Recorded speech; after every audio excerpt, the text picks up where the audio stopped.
Teman-teman, Om Tante semua, selamat datang di seminar online Family Personalities. Seminar kali ini dibawakan oleh Romo Bernardinus Palangan MSc yang dimoderatori oleh saya Nia, dibantu dengan Ci Kristi, Kolian, Kobob, dan Niko. Pujian penyembahan akan dipimpin oleh The Amazing Husband and Couple Duo, Niko and Karina.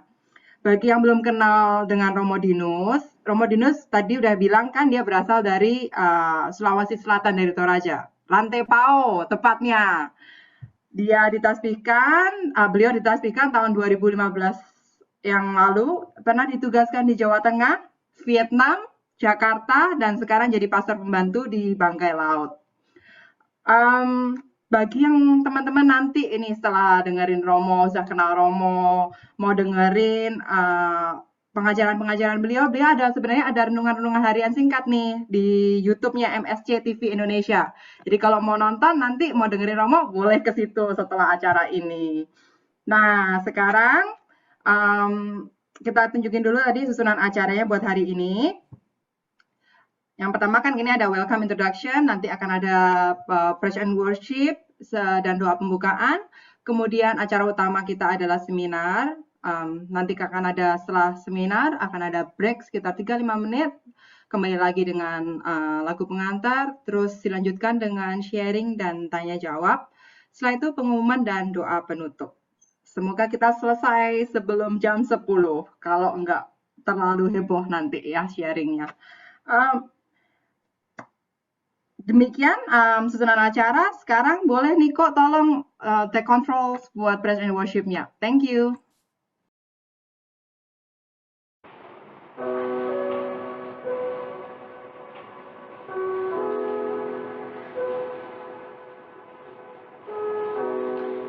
Nama Bapa dan Putra dan Roh Kudus. Amin. Selamat malam Bapak yang baik. Kami bersyukur Tuhan kalau malam hari ini kami boleh berkumpul bersama-sama, mendengarkan firman-Mu dengan teman-teman seiman kami. Kami bersyukur Tuhan kalau kami juga masih boleh ada sebagaimana kami ada sekarang. Karena kami percaya kasih karunia-Mu masih ada dalam hidup kami.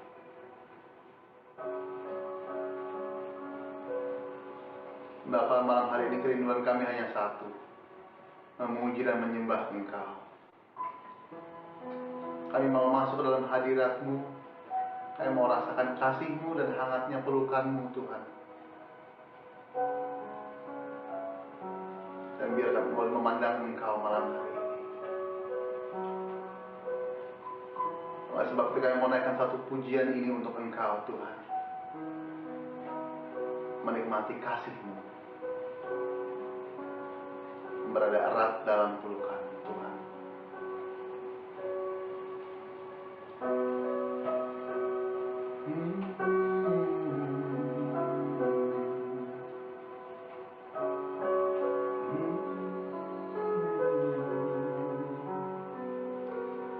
Saat indah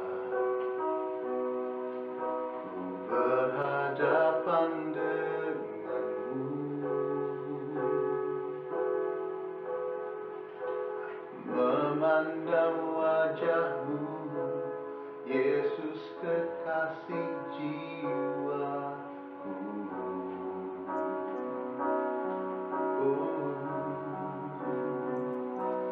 Bawa daku erat dalam pelukan-Mu,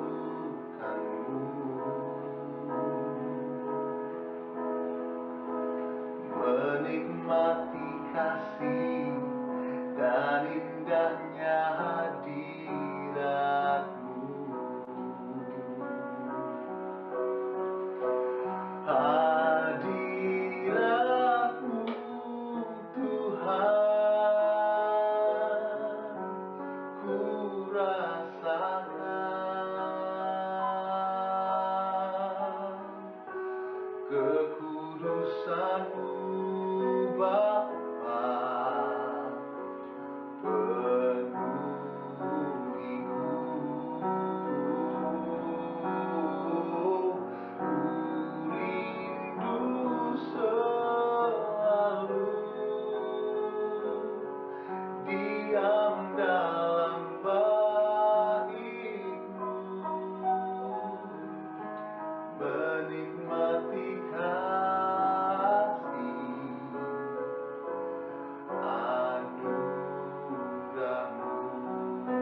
menikmati kasih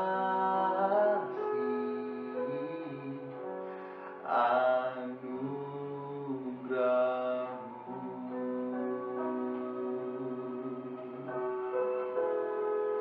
Oh,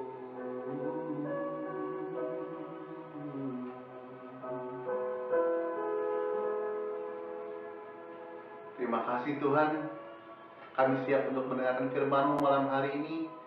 Kami berdoa untuk hamba-Mu, Romo Dinus, yang akan membawakan firman-Mu. Biar kiranya Tuhan, Engkau berbicara melalui dia Tuhan. Berkati seluruh pikirannya, mulutnya, lidahnya Tuhan. Sehingga apa yang mau Engkau sampaikan, boleh sampai melalui dia Tuhan. Berkati kami semua yang akan mendengarkan firman-Mu Tuhan. Biar kami boleh menjadi anggota keluarga, orang tua, yang boleh membawa keluarga kami lebih dekat kepada-Mu. Terima kasih Tuhan, kami serahkan sisa malam hari ini hanya ke dalam tangan-Mu. Bapa kami, Tuhan kami yang ajaib, dari dahulu, sekarang, sampai selama-lamanya. Amin. Bersama Bapa dan Putra dan Roh Kudus. Amin. Amin. Thank you, Niko. Sama Karina, thank you. Sekarang Romo Dinus boleh tolong dimulai? Ya, terima kasih kepada Kobob. Kalau boleh minta tolong sharing ya presentasinya, PowerPoint-nya, karena saya tidak bisa dari sini. Ya, Kobob boleh sharing ya presentasinya. Tadi saya begitu mulai tadi di awal begitu terharu melihat Koniko dengan Karina, luar biasa. Saya bilang, wah ini kompak ya berdua. Saya bilang, wah indah juga kalau tugas sama-sama bisa dikerjakan bersama. Ya.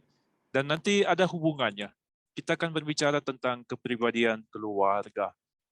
Di mana yang paling inti nanti itu bagaimana kita bisa membangun keluarga yang kompak, yang hangat, tapi juga bisa bekerja sama dengan baik. Ya, next. Kobob, ya boleh. Nah, ternyata keluarga itu mempunyai tipe kepribadian. Selain ada tipe pribadi masing-masing, nah ada tipe kepribadian keluarga. Dari tipe kepribadian keluarga ini ada 6 unsur yang akan kita lihat bersama-sama. Yaitu ada tipe kepribadian yang dominan dalam keluarga, yang menjiwai seluruh keluarga. Dan tipe kepribadian itu akan mempengaruhi kita berelasi secara relasi perkawinan itu dipengaruhi juga oleh tipe itu. Nah, nanti juga akhirnya mempengaruhi gaya kita menjadi orang tua. Lalu juga dalam perkawinan itu sikap anak-anak akan terpengaruh dengan tipe ini. Demikian juga ketika nanti anak-anak sudah dewasa, dia meninggalkan rumah, itu akan terbawa juga. Bagaimana mereka, orang bilang buah jatuh tidak jatuh dari pohonnya, akan membawa itu ke dalam kehidupan keluarga mereka tanpa sadar. Karena itu yang mereka pelajari sejak masa-masa muda mereka. Dan juga kita akan melihat yang paling urusan dengan kita ini, pandangan keluarga terhadap nilai-nilai agama dan sosial. Ternyata itu juga dipengaruhi oleh tipe kepribadian keluarga ini. Next, Kobob. Ya, kita akan melihat sama-sama. Jadi, tipe kepribadian yang baik itu adalah di tempat yang seimbang. Nah, ada juga yang istilahnya ekstrim menuju ke kiri atau ke kanan. Yang ekstrim yang ke kiri itu kita lihat ada tulisan individu, bagaimana orang begitu menekankan individu, bisa mandiri, bisa bertanggung jawab. Di sisi yang kanan ada relasi. Mereka menekankan bagaimana keluarga itu perlu kehangatan, perlu kerjasama yang baik. Juga ada di ekstrim yang satu namanya relasi efektif. Efektif itu artinya relasi yang berhubungan dengan pekerjaan, bagaimana anak-anak itu nanti dibantu untuk efektif dalam pekerjaan mereka. Dan juga ada relasi afektif atau relasi keakraban, kehangatan. Nah, kita melihat ada 2 tipe. Yang pertama, nanti itu keluarga, sebut keluarga otoriter. Dan di ekstrim yang satu namanya keluarga protektif. Nah, keluarga otoriter nanti itu kita lihat dicirikaskan dengan adanya kuasa. Dan yang satu adanya perlindungan terhadap anggota keluarga. Kalau semakin ekstrim itu akhirnya menjadi ada juga keluarga yang kacau, yang hidup sendiri-sendiri, yang memiliki banyak persoalan. Di sisi ekstrim yang satu, kalau terlalu ekstrim juga, nanti menjadi keluarga simbiotis yang tidak ada, artinya tidak ada identitas diri. Pokoknya keluarga saya dikenal, semuanya seragam. Itu kalau ada gambarnya kita lihat, semuanya ada pakai topi, dibungkus dengan plastik. Ya kira-kira gambaran sederhana keluarga simbiotis begitu.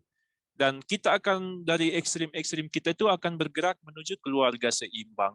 Ini tujuan kita bersama dalam proses ini, yaitu keluarga seimbang, di mana individu diperhatikan, tapi juga relasi juga diperhatikan. Nah, ini definisi singkat dari tipe keluarga itu. Yang pertama itu seimbang. Apa yang dimaksud dengan seimbang itu? Di mana individualitas orang dikenal dengan kekhasannya masing-masing, dan relasi itu, kehangatan dalam keluarga itu seimbang. Anak dibekali dengan identitas diri, tapi juga dengan keamanan dan kehangatan. Nah, nanti anak juga didorong untuk bisa menjadi apa saja, tidak takut pada perbedaan. Di ekstrim yang ke kiri dan ke kanan, kita lihat ada yang keluarga kuasa dan protektif.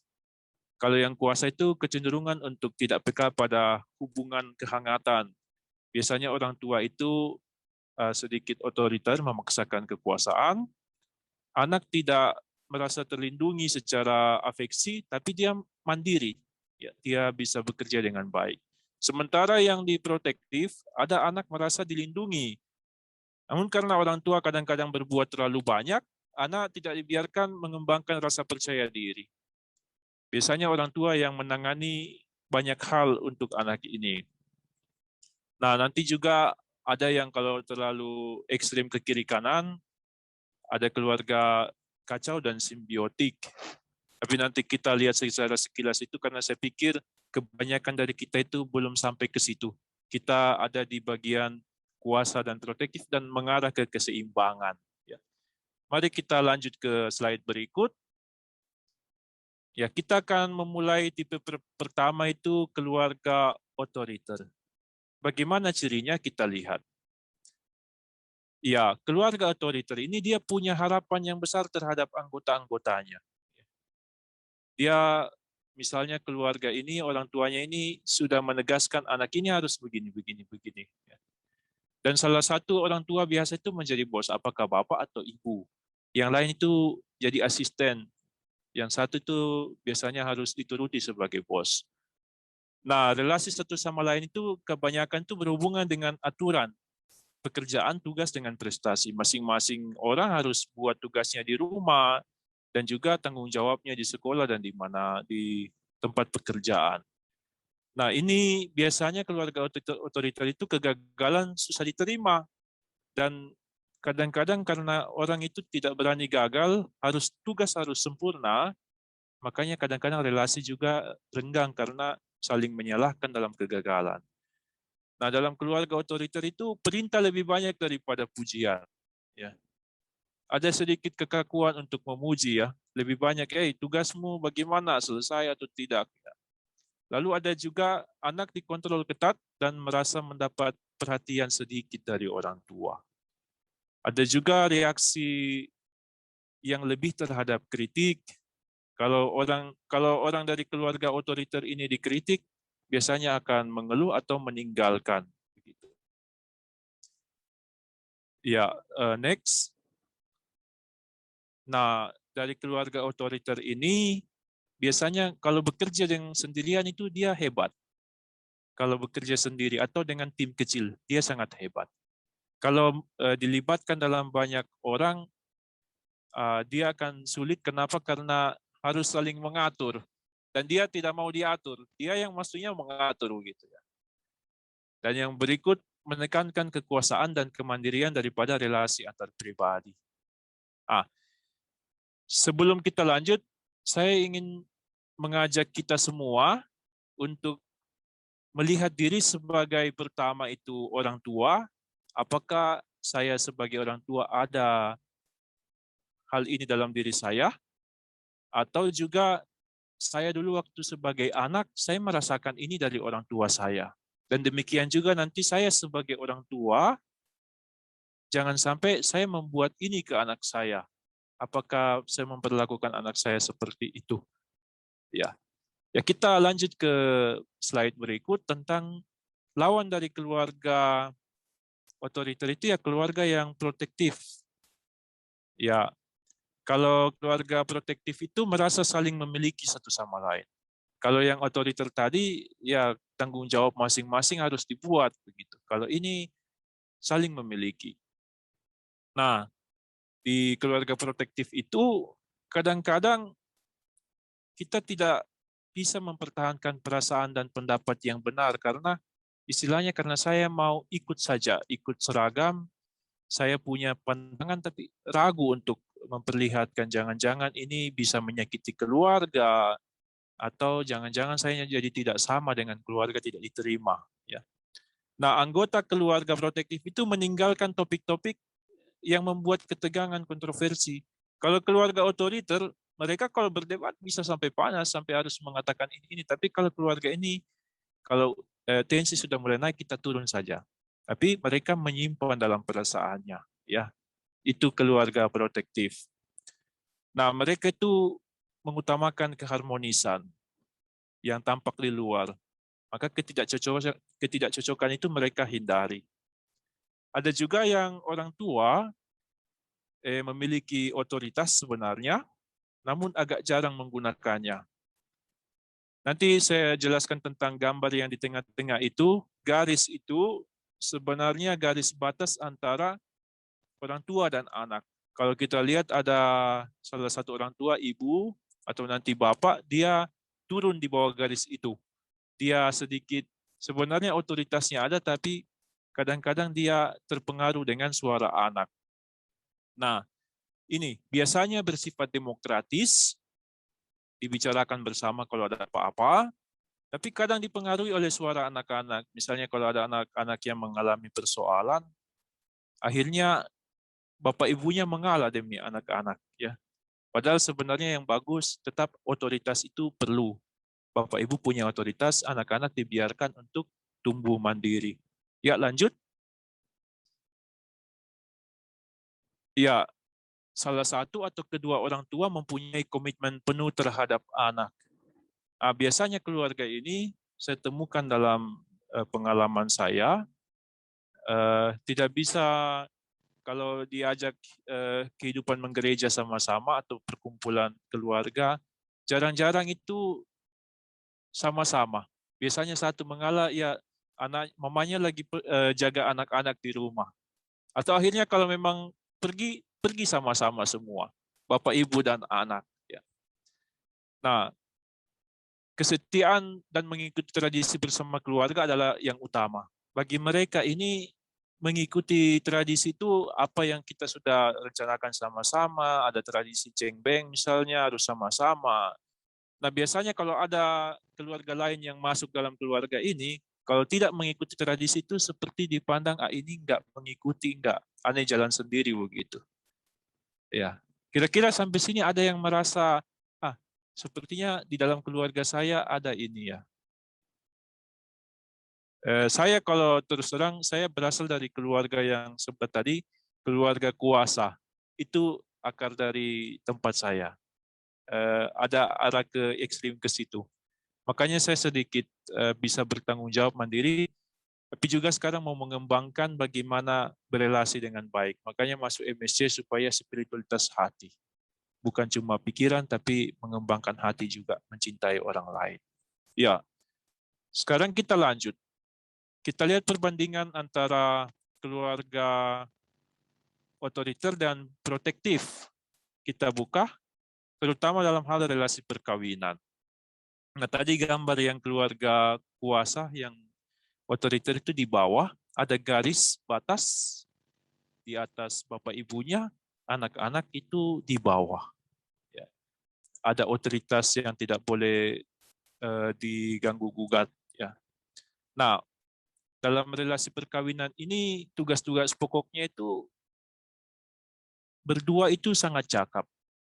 Apa yang mereka kerjakan itu masing-masing itu biasanya terlaksana dengan baik. Ya. Nah, suami istri itu masing-masing punya tanggung jawab sudah pembagian tugas. Nah, cinta itu biasanya ditunjukkan dengan mengerjakan tugas. Tugasmu selesai, kalau bisa ya kerjakan dengan baik. Gitu. Saya menunjukkan cinta kalau saya buat ini, saya merasa saya sudah melakukan yang bagus untuk keluarga. Kalau saya bisa berhasil dengan tugas saya ini. Ya, lanjut. Nah, anak-anak itu dalam relasi perkawinan itu jarang melihat Bapak Ibu itu memperlihatkan kehangatan. Ya, sedikit. Mungkin ada kehangatan berdua, tapi kalau di dalam kehidupan keluarga jarang ya diperlihatkan. Nah, rekreasi bersama itu kurang terjadwal. Artinya ya masing-masing dengan tugas masing-masing. Kadang-kadang rekreasi nanti itu bisa menjadi berubah kalau dalam keluarga ini. Jadinya sedikit saling tidak nyaman lah nanti dalam rekreasi. Kita lihat nanti kenapa. Sementara dalam keluarga protektif, harmonis, tidak ada, jarang konflik terbuka. Mereka menjaga perasaan satu sama lain. Dan setiap partner itu meminta persetujuan satu sama lain ya, dalam protektif itu. Mereka juga bisa mengorbankan pikiran sendiri, perasaan sendiri, supaya menyesuaikan diri dengan pasangan. Kadang-kadang yang mengalah dalam hidup keluarga itu. Tapi sebenarnya secara ideal itu bagus kalau didengarkan juga. Walaupun mungkin akhirnya keputusan nanti berbeda, tapi sekurang-kurangnya saya mengatakan apa yang baik, apa yang perlu dipikirkan. Gitu. Nah, kadang-kadang salah satu orang tua itu agak tersinggung terhadap anak-anak atas dukungan satu pasangan terhadap anak. Misalnya mungkin kalau dalam itu anak yang satu itu mendukung bapaknya, ibunya jadi tersinggung. Aduh, saya tidak disayang sama anak saya ini. Sepertinya saya tidak diterima. Ya, kalau misalnya anak mendukung salah satu, begitu. Karena mereka itu inginnya memiliki, rasa memiliki, begitu. Ya, relasi perkawinan perbedaan antara yang kuasa dengan yang protektif. Kita lanjut yang relasi perkawinan.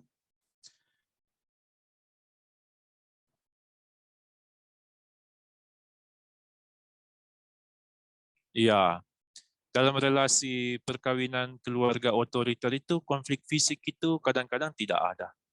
Ada juga yang ada, sedikit sekali presentasinya, tapi kadang kekerasan dan konflik kata-kata itu sering didengar oleh anak juga.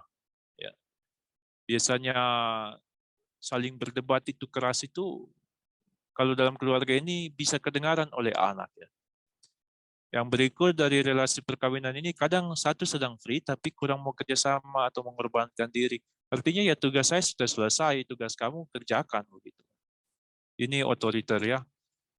Anak-anak melihat orang tua itu mencintai ada syaratnya lah. Begitu.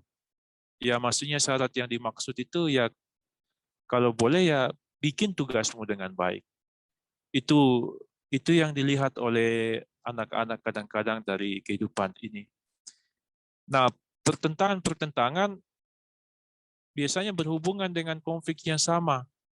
Kita ada pernah bertengkar dengan masalah ini, lalu diulang-ulang, besoknya muncul lagi ya. Kalau di yang relasi protektif malah mereka tidak mengatakan itu, biasanya yang sudah membuat konflik dihindari. Dihindari untuk dibicarakan bersama dalam keluarga. Tapi kadang-kadang diceritakan di kawan, di tempat lain, di teman-teman, teman grup, peer group, atau di tempat grup-grup yang merasa dekat. Begitu. Nah, relasi perkawinan yang protektif kita bisa lihat, coba kita lihat, ya, mereka itu lebih mudah menceritakan kepada teman-teman yang saya bilang tadi daripada kepada satu sama lain. Karena tidak mau menyakiti perasaan pasangan, masalahnya diceritakan kepada orang lain. Ya, tapi sebenarnya itu nanti kalau orang lain tahu, gawat juga. Kalau maksudnya pasangannya tahu dari, oh loh kok orang lain tahu. Nah, Di sini jarang terlibat bersama dalam kegiatan pasangan, karena yaitu tidak suka meninggalkan anak sendirian. Mereka sangat memperhatikan anak, jadi kadang-kadang tidak berani, tidak ikut satu tinggal di rumah, memproteksi anak begitu. Lanjut. Nah, perkawinan itu sangat stabil. Biasanya itu kelihatan orang luar itu lihat harmonis sekali, terutama selama anak-anak masih di rumah, karena mereka itu mau menciptakan kehangatan lebih-lebih kepada anak-anak, perlindungan. Makanya kelihatan sangat stabil. Setelah anak-anak keluar rumah, perlu merundingkan lagi relasi perkawinan. Anak-anak sudah pergi, sekarang tidak ada lagi tempat untuk mencurahkan perhatian yang besar. Kembali kepada pasangan. Nah, di sini biasanya harus merundingkan lagi. Sebenarnya kamu suka apa? Gini, kamu itu sukanya apa? Begitu. Ya, itu yang saya temukan dari relasi perkawinan. Kita lanjut.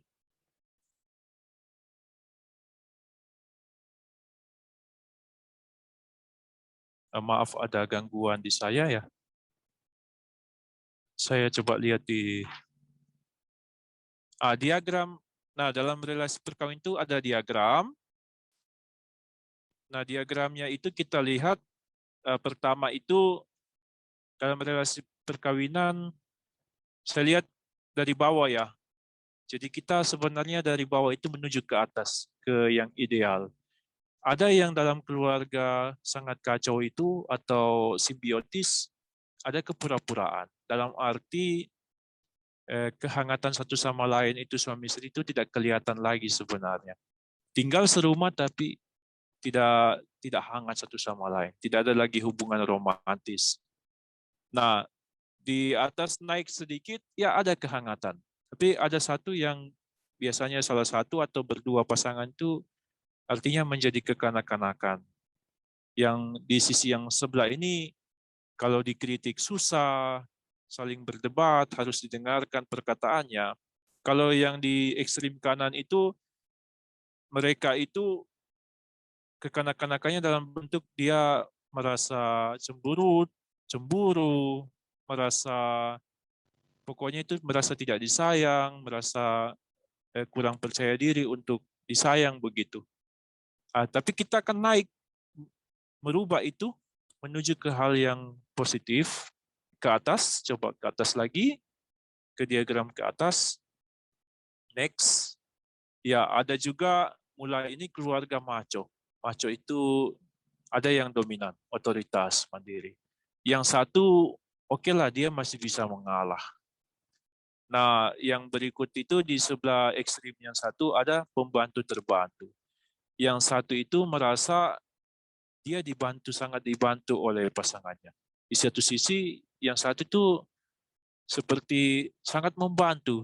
Jadi terkesan menjadi pembantu ya. Ya, berikut naik ke atas. Ada yang aktif dan resistan. Ada yang berusaha sudah memperjuangkan keluarga begitu. Tapi ada yang sedikit resisten. Maksudnya dia masih arah ke mandiri. Pokoknya harus saya begitu kuasa kan. Nah, yang di sebelahnya itu ekstrim yang lain ada aktif resisten sama. Satu itu berusaha untuk membangun relasi tapi berlindung pada anak-anak saja, relasinya ke anak-anak. Atau aktif pasif, satu sudah berjuang untuk menciptakan relasi yang baik, tapi yang satu masih sedikit pasif, artinya tidak terlalu banyak mengusahakan untuk relasi perkawinan yang baik. Dan yang kita akan tuju bersama-sama itu keduanya aktif. Didengarkan, memberikan pendapat, memberikan kehangatan, dan juga melaksanakan tugas dengan baik. Itu aktif-aktif. Kalau kita lihat itu gambar, diagram-diagram ini, nah itu ada garis di tengah-tengah itu sebenarnya memperlihatkan bagaimana itu batas otoritas dari keluarga. Kalau aktif-aktif itu seimbang, dia itu ada batasnya. Keluarga Bapak Ibu itu dibatasi oleh otoritasnya anak-anak itu tidak boleh melangkahi, misalnya ya tidak boleh berkata sesuatu yang tidak bagus terhadap orang tua misalnya begitu. Kita harus tetap melarang. Tapi di satu sisi lain ada hubungan yang baik, ada tanda panah itu, Bapak Ibu itu tetap memperhatikan anak-anak begitu. Ya kita lanjut dalam gaya menjadi orang tua. Kalau keluarga kuasa itu, anak itu merasa seakan-akan Bapak Ibu itu memiliki banyak peraturan. Harus kerjakan ini. Di sekolah bagaimana, begitu di gereja bagaimana kamu buat tak tugas kamu. Nah, orang tua itu kadang-kadang mengharapkan anak mengerti sendiri apa yang harus dikerjakan. Soalnya persoalannya kalau dia tidak tahu buat, dimarahin, bilang gitu aja enggak. Tapi ini enggak kasih tunjukkan bahwa ini caranya seperti itu, harus dibuat begini. Kadang-kadang itu menunjukkan orang tua itu tidak mengajar. Dulu ya, saya dari keluarga ini saya ingat dulu kalau kerja tugas saya tidak dibantu oleh orang tua, kerja sendiri. Cari itu sudah ada bukunya, ya begitu ya. Jadi ibu saya guru bahasa Inggris, tapi malah saya belajar bahasa Inggrisnya nanti belajar sendiri, begitu. Nah ada juga kalau nanti di segi yang satu, kadang-kadang anaknya itu dibantu sampai tugasnya dikerjain, dibantu menjadi diproteksi sedemikian, tapi anaknya nanti tidak mandiri. Nah, anak belajar berhubungan dengan orang tua mengenai tugas. Jarang ditanya bagaimana keadaan kamu, perasaan kamu, bagaimana di sekolah dengan teman-teman. Ya. Biasanya ditanya bagaimana nilaimu, nilai rapor, atau apa semua. Gitu ya. Nah, orang tua lebih tertarik melihat anak menyelesaikan sesuatu daripada mendengarkan ide mereka. Artinya anak-anak kadang-kadang dia bilang, ya, kamu harus dengar begini. Kalau ada apa-apa, biasanya ide mereka itu jarang didengarkan. Orang tua yang lebih tahu. Nah, bos dalam keluarga itu mudah melihat kesalahan dan kadang kurang sabar. Artinya mereka itu selalu melihat masih ada yang belum sempurna. Ini bertugas ini belum jalan dengan baik. Ya, di segi yang sebelah, sementara keluarga protektif, kita lihat di keluarga protektif itu, coba next. Iya. Kalau di keluarga protektif itu, anak itu merasa banyak sekali menerima perhatian dan dukungan. Nah, orang tua itu kadang-kadang tidak mudah mengizinkan atau membiarkan anak mengerjakan apa yang diinginkan. Kadang-kadang dia mau buat ini, jangan begini, begitu. Ya. Nah, tapi kalau anak-anak kadang-kadang sampai melawan, orang tua juga akhirnya kalah juga, ikut aturan anak lah begitu. Kalau dalam istilah bukunya David Phil itu kadang-kadang orang tua jadi budak anak. Anak yang ngatur orang tua. Ya. Nah, anak itu tidak terlalu takut dengan kata tidak, karena ya itu orang tuanya banyak mengalah. Dia tahu nanti kalau tiba-tiba anaknya bilang, Bapak tidak sayang sama saya, Mama tidak sayang sama saya, wah jadi repot nih. Akhirnya diikuti anaknya begitu ya. Ya lanjut. Nah, mereka itu usahanya orang tua itu berbuat apa saja supaya anak-anak itu tidak marah kepada mereka. Mereka usahakan supaya anak-anak itu tidak menjadi marah, ya dipenuhi, diusahakan apa yang mereka bisa dibantu. Yaitu seakan-akan orang tua itu memerlukan persetujuan dari anak-anak. Lanjut, gaya menjadi orang tua.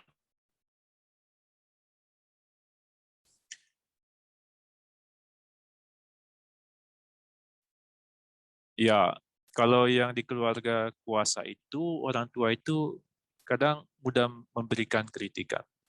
Tapi kurang introspeksi diri. Ya lupa kasih butir-butir pujian. Jadi kalau saya merasa sebagai berasal dari situ, saya mulai belajar mulai sekarang memuji anak saya, memuji orang lain di tempat kerja ya. Jangan cari-cari kritik atau kesalahan orang saja, tapi kita mulai mencari usaha untuk memuji orang sedikit. Ya. Nah, orang tua kuasa itu melihat maaf sebagai tanda kelemahan. Tidak ada dalam kamus orang tua kuasa ini minta maaf sama anak. Biasanya anak itu salah terus.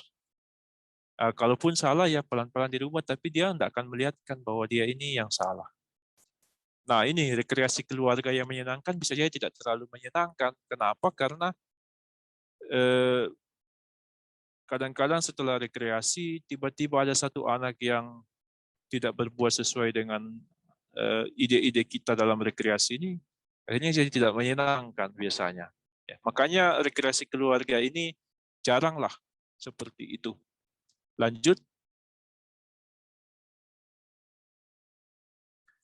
Nah, orang tua memperlihatkan kepada dunia luar sikap belak-belakan dan ketidakpedulian akan persetujuan orang lain. Nah, kalau kita dalam hidup sosial itu sebenarnya terpengaruh dengan sikap kita menjadi orang tua. Jadi kalau dalam hidup gereja ada orang yang berdebat itu begitu keras, biasanya itu dari keluarga ini. Atau kalau ada orang yang dia tidak berbicara langsung tapi ke belakang bicara lewat orang lain, berarti mungkin dia dari keluarga yang di sebelah, begitu. Nah, anak-anak biasa lihat di mana-mana ya orang tuanya berani mengatakan apa yang menurut dia betul. Orang lain itu tidak perlu kita minta persetujuannya. Menurut saya yang betul, begitu. Nah, dari keluarga ini anak kadang salah mentafsirkan kritikan sebagai rasa kurangnya penerimaan. Cukup itu tidak pernah berarti cukup, artinya karena anaknya itu dilihat belum, menurut orang tua ini saya punya harapan, idenya harus anak saya sudah sampai begini, tapi kok belum. Makanya kadang-kadang orang tua tidak sabar dan mengkritik ya. Tapi anak itu jangan lupa, anak nanti bisa merasa bahwa dia itu kurang diterima kalau sering dikritik. Ya, lanjut kepada yang ekstrim sebelah. Yang sebelah itu anak-anak merasa banyak sekali menerima perhatian dan dukungan.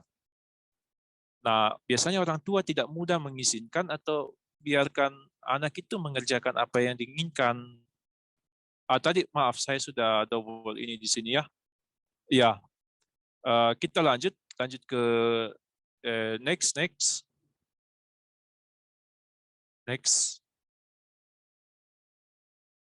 Next lagi, sorry, kita next.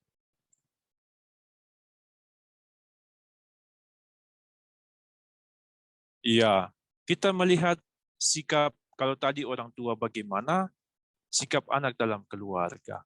Saya sebagai anak dalam keluarga, bagaimana saya pernah mengalami kehidupan dengan orang tua. Atau terbalik, jangan sampai anak-anak saya mengalami ini, tapi saya kurang menyadari. Kalau dalam keluarga kuasa itu, anak-anak mengerti bahwa ibu dan bapak akan berusaha memenuhi kebutuhan, terutama dalam pelaksanaan tugas, dia akan usahakan. Dan enaknya di anak-anak itu dia merasa anak-anak dalam keluarga kuasa ya, dia punya lingkungan yang aman dan dapat diprediksi, artinya dia bisa mengatur dirinya sendiri. Kadang-kadang orang tua tidak akan terlalu banyak mencampuri begitu. Nah, harga diri anak itu dia merasa berharga ketika dia mendapat prestasi yang baik. Ya, lanjut. Nah, kalau dalam keluarga kuasa itu, orang tua itu dilihat kadang-kadang sebagai pengawas tertinggi daripada melindungi dan mendidik. Anak-anak biasa itu melihat orang tuanya itu, kita ini diawasi. Kemana-mana ini, setiap mau kemana, begitu kan. Kalau dalam keluarga kuasa itu sangat kuat sekali. Melihat orang tua sebagai pengawas. Nah, mereka mendapat kesan dari anak-anak, orang tua itu melihat kesalahan mereka. Padahal sebenarnya orang tua tidak begitu. Dia maunya supaya kita mandiri, kita bisa melakukan hal-hal yang baik di masa depan, tapi dengan ide-ide harapan yang besar. Makanya anak-anak kadang-kadang merasa bahwa orang tuanya itu cuma melihat kesalahan mereka ini belum sempurna, tapi kesannya mereka itu tidak diterima. Ya, tidak melihat apa yang betul-betul mereka kerjakan, tapi dicari-cari kesalahan. Padahal tidak begitu sebenarnya. Lanjut. Nah, di keluarga protektif, anak merasakan kehangatan dari orang tua. Dan hampir anak-anak itu merasa itu dipuaskan oleh orang tua secara perasaan atau ya keinginan-keinginannya kadang diusahakan dipenuhi oleh orang tua. Mereka itu terbuka dan kuat dalam relasi antar pribadi. Dia jago berteman ini. Anak ini dia gampang untuk mencari teman. Nah, dia itu terlatih baik secara sosial. Masalahnya itu dia suka menyesuaikan diri dalam masyarakat dan situasi sekolah. Tidak terlalu banyak macam-macam dia. Dia akan ikut penyesuaian dengan tradisi-tradisi sosial seperti yang diwariskan dari dia punya orang tua. Lanjut. Nah, tapi karena sangat diterima orang tua, kadang-kadang ini dia kurang tahu menghadapi kurang penerimaan dari kelompok kawan. Biasanya kalau kelompok temannya di sekolah mengatakan, kita buat ini, kamu harus usahakan ini. Dia akan ke orang tua bilang, tolong mama siapkan ini. Kalau tidak, saya tidak diterima di teman saya begitu. Dia takut menghadapi kurang penerimaan dari orang. Kalau terlalu dimanjakan istilahnya. Anak mengorbankan diri demi kelompok. Dia kadang-kadang tidak tahu apa sih yang dia butuhkan, dia mau. Di kelompok itu jarang mengeluarkan pendapat. Itu anak ini. Lanjut. Kita next. Ya. Nah, di keluarga kuasa, itu dia anak segan membicarakan masalah kepada orang tua. Karena ya dia itu takut kalau dia bilang masalah ini jangan sampai orang tua cari, itu kesalahan kamu atau begini. Jadi dia juga tidak mau menunjukkan kegagalannya. Ya, makanya dia segan membicarakan masalah kepada orang tua karena itu. Nah, juga karena diperlakukan kurang peka, tidak dimengerti, menurut mereka tidak dimengerti perasaannya, mereka juga kurang peka kadang-kadang dengan perasaan orang. Ya, dia juga lebih senang bekerja sendirian jadi single fighter. Lanjut. Nah, kalau sudah usia-usia 12 tahun ke atas, dalam ilmu otak itu dia punya daya kritis sudah tumbuh, kadang-kadang anak ini sudah mulai membantah-bantah, jadi saya memberikan serangan kepada orang tua. Dan karena relasi afeksinya kurang terpenuhi, biasanya dia ada kecenderungan tuh menjalin relasi pertemanan lebih awal dia, karena dia butuh kehangatan dari luar biasanya. Ya lebih cepat cari teman itu, ya cari pacar gitu ya. Nah, yang di sisi yang sebelah, mereka itu tidak berani ambil risiko penolakan, dan biasanya itu tadi menyediakan apa yang dibutuhkan agar dia bisa tetap berada dalam kelompok. Dan dia misal menekan orang tuanya, kalau tidak disediakan ini, mama, bapak tidak sayang sama saya, begitu. Sampai dia diusahakan diterima dalam kelompok. Lanjut. Nah, itu yang saya bilang tadi, namanya manipulatif. Atau menggunakan kesalahan atau membuat seperti dia itu patut dikasihi. Supaya dia mendapatkan apa yang dibutuhkan, terutama untuk diterima dengan kelompok. Ya, juga di sekolah. Misalnya, kadang-kadang kalau kita ingat dulu, ada anak yang orang tuanya yang kerjain PR-nya. Takut kalau anaknya juga nanti itu dimarahi oleh guru, atau kalau salah kerja, atau dia tidak bisa kerjakan PR-nya sendiri, maka dia biasanya sampai PR-nya juga dibantu oleh orang tua. Biasanya yang itu arahnya itu lari ke perlindungan terhadap anak. Sebenarnya bagus orang tua mau melindungi, memberikan kehangatan kepada anaknya. Cuma ingat ada ekstrim yang satu, kita perlu mengajarkan mereka tanggung jawab, mandiri dalam hidup. Itu anak kesulitan untuk menjadi mandiri kalau remaja. Lanjut. Nah, nanti ini setelah meninggalkan keluarga, mereka akan meninggalkan, membentuk keluarga baru. Biasanya anak yang dari keluarga kuasa itu lebih cepat ya. Mereka bisa, karena mandiri, dia juga ingin buktikan ke orang tuanya, saya bisa mandiri. Maka biasanya usia-usia setelah kuliah, ada yang sudah berani meninggalkan keluarga. Begitu. Bahkan ada yang saat SMA, ya sudah, setelah itu tinggalkan keluarga. Dan di situ kebanggaan orang tua, dia sudah bisa menyiapkan anak itu menghadapi dunia luar. Gitu. Lalu anak menghendaki kadang-kadang tempat mereka sendiri, bukan lagi bapak ibu yang kamu harus di situ ya. Tapi saya pokoknya saya sudah mau di sini, saya mau tinggal di sini, saya menentukan jalan saya sendiri. Dan kadang-kadang anak dari keluarga kuas itu mencari pasangan yang lebih hangat relasional untuk melengkapi kekurangannya, melengkapi apa yang kurang yang dia alami. Nah, sementara dari keluarga protektif, anak itu sedikit agak lebih lambat. Dia masih merasa lebih nyaman bersama keluarga. Dan biasanya orang tua juga masih tahan-tahan ya. Jangan dulu lah kamu, nanti siapa yang perhatikan. Sudah misalnya kuliah itu masih istilahnya masih diemong sama orang tuanya ya, misalnya begitu. Lanjut, secara fisik mereka mungkin meninggalkan rumahnya, sudah membentuk keluarga baru, namun biasanya masih dibantu atau dicampuri oleh keluarga orang tua, terutama dalam hal keuangan, masih perlu minta bantuan, nasihat, atau juga bahkan bantuan untuk hal-hal yang dibutuhkan dalam keluarga.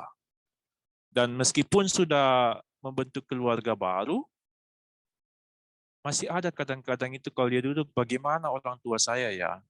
Apakah saya ini merasa bersalah sudah meninggalkan orang tua? Yaitu kecemasan dari seorang anak yang dari keluarga protektif. Lanjut. Ya, kontak dengan orang tua menjadi berkurang kalau dibilang menelpon itu mungkin semakin berkurang intensitasnya ya, menghubungi. Menjenguk orang tua apalagi itu bukan keharusan, artinya ya saya sudah punya keluarga yang perlu saya perhatikan begitu. Ada juga kasus kakek nenek ya tinggal sama-sama kita tapi nggak boleh campuri urusan keluarga saya begitu seperti itu. Mereka ini kalau sudah meninggalkan keluarga mereka itu jadi mandiri. Itu tahu kerja. Kadang-kadang sakit juga dia masih bisa pikirkan pekerjaan orang ini. Ya, hebat. Lalu dia perlu memperhatikan juga relasi dengan teman hidup dan anak. Artinya relasi afeksinya. Jangan sampai saya membuat teman hidup saya memperlakukan seperti yang saya terima dari orang tua kuasa waktu itu. Bilang buah jatuh tidak jatuh dari pohonnya. Saya perhatikan baik-baik. Jangan sampai saya terlalu otoriter, jarang minta maaf, atau bahkan selalu mencari-cari kesalahan orang. Ya. Lanjut di bagian sementara yang di sebelah, ya mereka itu anak yang keluarga protektif itu biasanya mencari anak yang tegas dan mandiri. Dia mencari supaya bisa dibimbing, dibantu ini keluarganya. Dan dia itu senang pulang di rumah orang tua. Sudah menikah tapi saya mau kembali. Nah, sampai di rumah dia itu seperti jadi anak lagi ke orang tuanya. Ya, kalau ada video-video sekarang itu sampai di rumah orang tuanya jadi anak lagi. Mama carikan ini, gini-gini. Jadi anak kecil lagi di depan orang tua. Nah, orang tua kadang mensabotase perkawinan anak karena nilai keluarga lebih prioritas. Ini yang perlu dihindari oleh orang tua atau saya sebagai keluarga baru. Apakah saya masih sangat dicampuri oleh orang tua saya? Jangan sampai pasangan saya merasa bahwa ini kita sudah terlalu dicampuri oleh orang tua kita ini. Kita harus punya pikiran sendiri, perasaan sendiri ya. Nah, catatan untuk anak dari yang protektif ini, kita perlu menjauhkan rasa takut akan penolakan. Ya, kita jangan sampai karena merasa jangan sampai saya ditinggalkan, saya sembunyi-sembunyi perasaan cemas. Nanti dalam masalah penyakit itu Penyakit dari orang itu yang dari keluarga protektif itu menyimpan-nyimpan perasaan sampai jadi kecemasan. Ya. Tapi itu untungnya kita ada sikap kehangatan, yaitu yang kita bawa, kita memberi kehangatan dalam keluarga. Lanjut. Nah, kita melihat ternyata kehidupan kita, cara tipe kepribadian keluarga itu mempengaruhi kita beragama. Nah, kalau orang dari keluarga kuasa ini, dia itu pintar dalam hal nilai-nilai kepercayaan. Dia sangat yakin dengan apa yang dia yakini begitu. Artinya dalam hal ajaran agama itu hebat. Ya. Mereka itu kadang-kadang kurang terbuka untuk diajak debat. Pokoknya ini Yesus itu Tuhan. Kalau orang lain bilang begini-begini, sudah ini tidak betul ini. Atau mereka berdebat, tapi ya berdebat dalam hal secara kasar kadang-kadang. Mereka melawan, artinya ajaran kamu itu tidak betul ya. Apalagi sekarang kita lagi di Indonesia itu kadang-kadang terbelah dan wah itu kalau yang dari sini kita bisa menjadi keras dalam hal nilai-nilai ya. Nah, anak-anak itu kadang-kadang dituntut untuk taat pada keyakinan yang dianut. Lanjut. Ya, anak-anak itu ya kemungkinan besar pasti dia mengikuti agama orang tua karena terutama masih kecil juga akan dibilang kamu harus ikut di sini. Nah, mereka itu belajar tampil di hadapan Tuhan dengan harapan menerima restunya. Biasanya kalau berdoa itu kebanyakan mohon rahmat-rahmat. Itu pergumulan dari anak ini kuasa. Dia mau mohon rahmat dari Tuhan untuk pekerjaan-pekerjaan dan kegiatan dia. Nah, kalau sementara yang dari sebelah, mereka setia dengan agama dan kepercayaan. Karena ya inilah kelompok saya. Ini di sini tradisi saya, maka saya setia karena saya di sini. Dari kecil ya saya sudah di sini ya. Dan dia merasa cocok dengan agama mereka dan umumnya tidak terlalu banyak membawa pertanyaan-pertanyaan di gereja yang konflik. Misalnya, kenapa itu Tuhan seperti ini, gini. Itu jarang di sini. Mereka biasanya itu tetap. Lalu dia menghindari sikap legalitas, perlu menghindari sikap legalitas. Biasanya dia terlalu mengikuti tradisi, ya ikut saja. Kadang-kadang dia ada mau pertanyaan, tapi nggak berani ungkapkan pertanyaan-pertanyaan. Jadi disimpan sendiri pertanyaannya. Nah, yang tadi saya bilang, kalau masalah dari orang ini biasa dia simpan, kadang-kadang doa itu menjadi tempat pelarian dari rasa tidak aman.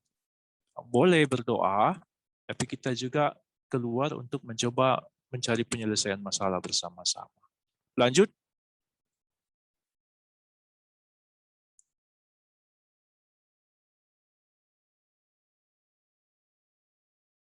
Ya, yang saya bilang tadi, mereka ini tekun dalam ide-ide kepercayaan, terutama nilai-nilai. Mereka itu sangat kuat di situ. Kalau yang dari keluarga kuasa. Ya, mereka itu setia dengan agama karena mereka merasa ini yang benar. Ya. Dan sangat konsisten dengan prinsip-prinsip mereka. Nah, kalau ada anak yang meninggalkan keluarga, kalau tiba-tiba menolak keyakinan dari orang tua, itu bisa jadi karena dia dapat prinsip yang lain lagi. Dia merasa bahwa apa yang dia temukan itu lebih benar, begitu. Itu ya. Ya, dari keluarga satu itu, kalau orang bicara tentang teologi yang berbeda, walaupun dia tidak bisa jawab, tapi dia takut. Jangan sampai dia mempengaruhi saya terhadap keyakinan saya. Dia merasa tidak terlalu memiliki pandangan, tidak perlu memberikan pandangan, tapi dia juga takut juga kalau ada yang berbeda, begitu, punya pandangan berbeda.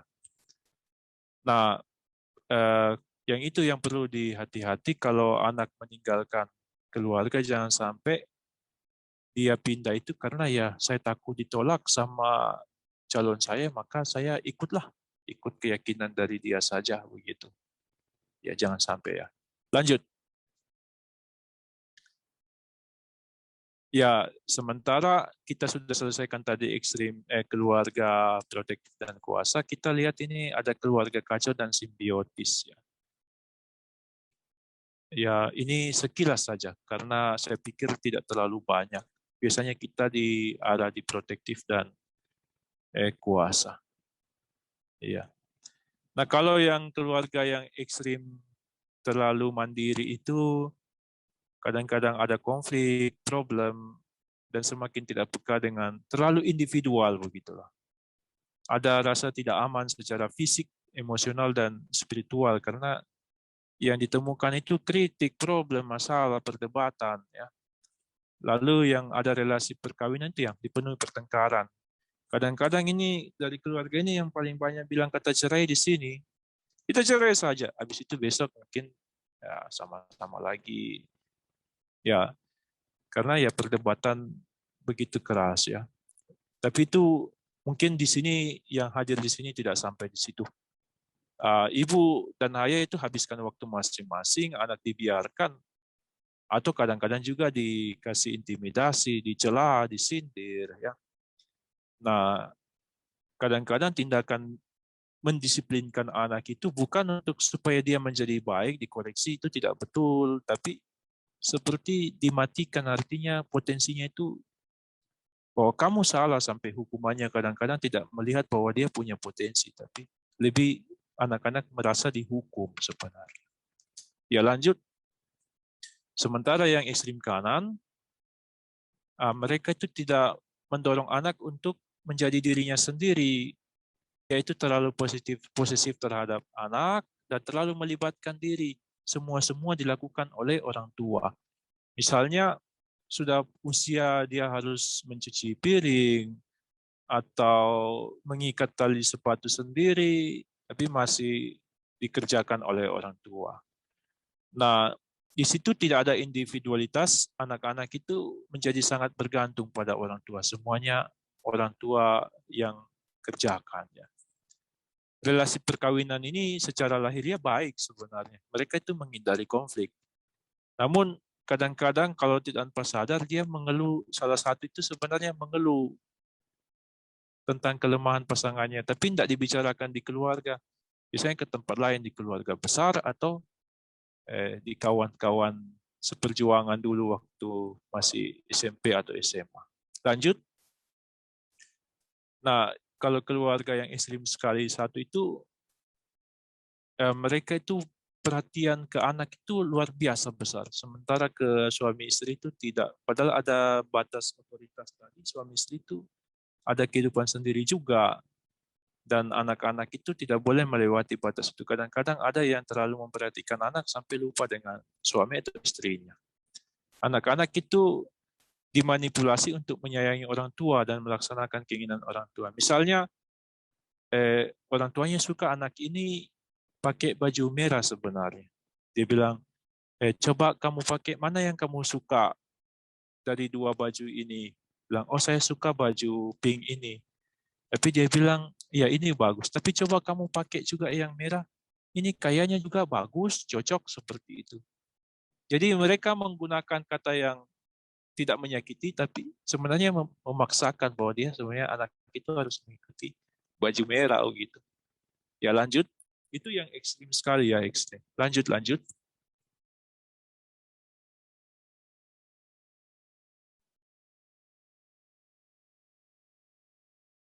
Oh maaf, ada berhenti ya. Ya, ya itu anak itu kalau dalam keluarga yang ekstrim itu yang terlalu memperhatikan diri masing-masing itu kadang anak merasa tidak diinginkan dalam keluarga. Bahkan dia merasa lebih baik pergi. Jangan sampai kalau saya itu pergi lebih bagus kayaknya. Orang tua saya bertengkar juga dengan tentang saya misalnya kan. Dan ada perasaan dominan itu dendam, kemarahan, kebencian. Dan kadang-kadang ada pelarian ke pantangan sosial atau pelarian-pelarian tidak sehat, misalnya narkoba atau apa. Karena itu mereka tidak mengalami rasa damai. Nah, di rumah itu tidak ada peraturan sehingga anak bebas berkelana. Namun kadang-kadang juga ketika kedapatan keluar, kamu dari mana misalnya? Malah dimarahin gitu. Nah, anak yang tetap baik, kita harus terbuka bahwa dalam keadaan sesuatu tetap ada anak yang bisa berkembang sendiri. Dia baik karena dia bisa mendidik dirinya sendiri atau bahkan mungkin dia lihat dari suasana keluarga lain. Jadi dia menjadikan ideal itu keluarga lain, bukan keluarganya sendiri. Dapat mentor dari keluarga lain. Lanjut, sementara yang di ekstrim yang satu, yang simbiotis, anak itu tidak lagi tahu apa yang diinginkan. Pokoknya orang tuanya bilang begini, dia ikut. Saya ingat waktu masuk seminari dulu, ada teman saya itu. Yaitu dia masuk karena ikut orang tuanya, dia tidak tahu apa yang diinginkan. Tapi akhirnya dia besar, dia sudah sadar, saya sebenarnya tidak mau jadi ini. Lalu dia memutuskan untuk mengambil jalan. Tapi sampai sekarang dia tinggal bersama dengan orang tuanya, dengan istrinya ya, begitu. Ya, anak menghabiskan waktu untuk memikirkan apa yang orang tuanya inginkan sehingga mereka dapat penuhi. Itu kira-kira kalau saya mau dapat rasa sayang dari orang tua, saya mesti bikin apa ya? Dan orang tua itu disebut menyabot sebagian besar keterlibatan dengan teman-teman, dengan kontrol ketat. Anak sudah baru sampai 5 menit di rumah, kamu sudah di mana? Begini, begini, begini, begini. Pokoknya diawasi. Ada orang disuruh awasi begitu. Nah, anak menjadi bunglon, selalu menyesuaikan diri, tapi tidak tahu apa yang sebenarnya. Dia kadang-kadang perlu didengarkan sebenarnya, tapi takut untuk mengungkapkan pendapat. Nah, kalau yang itu anak dewasa itu tidak pernah benar-benar meninggalkan rumah. Bisa-bisa mau keluar saja sedikit, dia merasa tidak enak lah meninggalkan keluarga, orang tua. Begitu. Lanjut.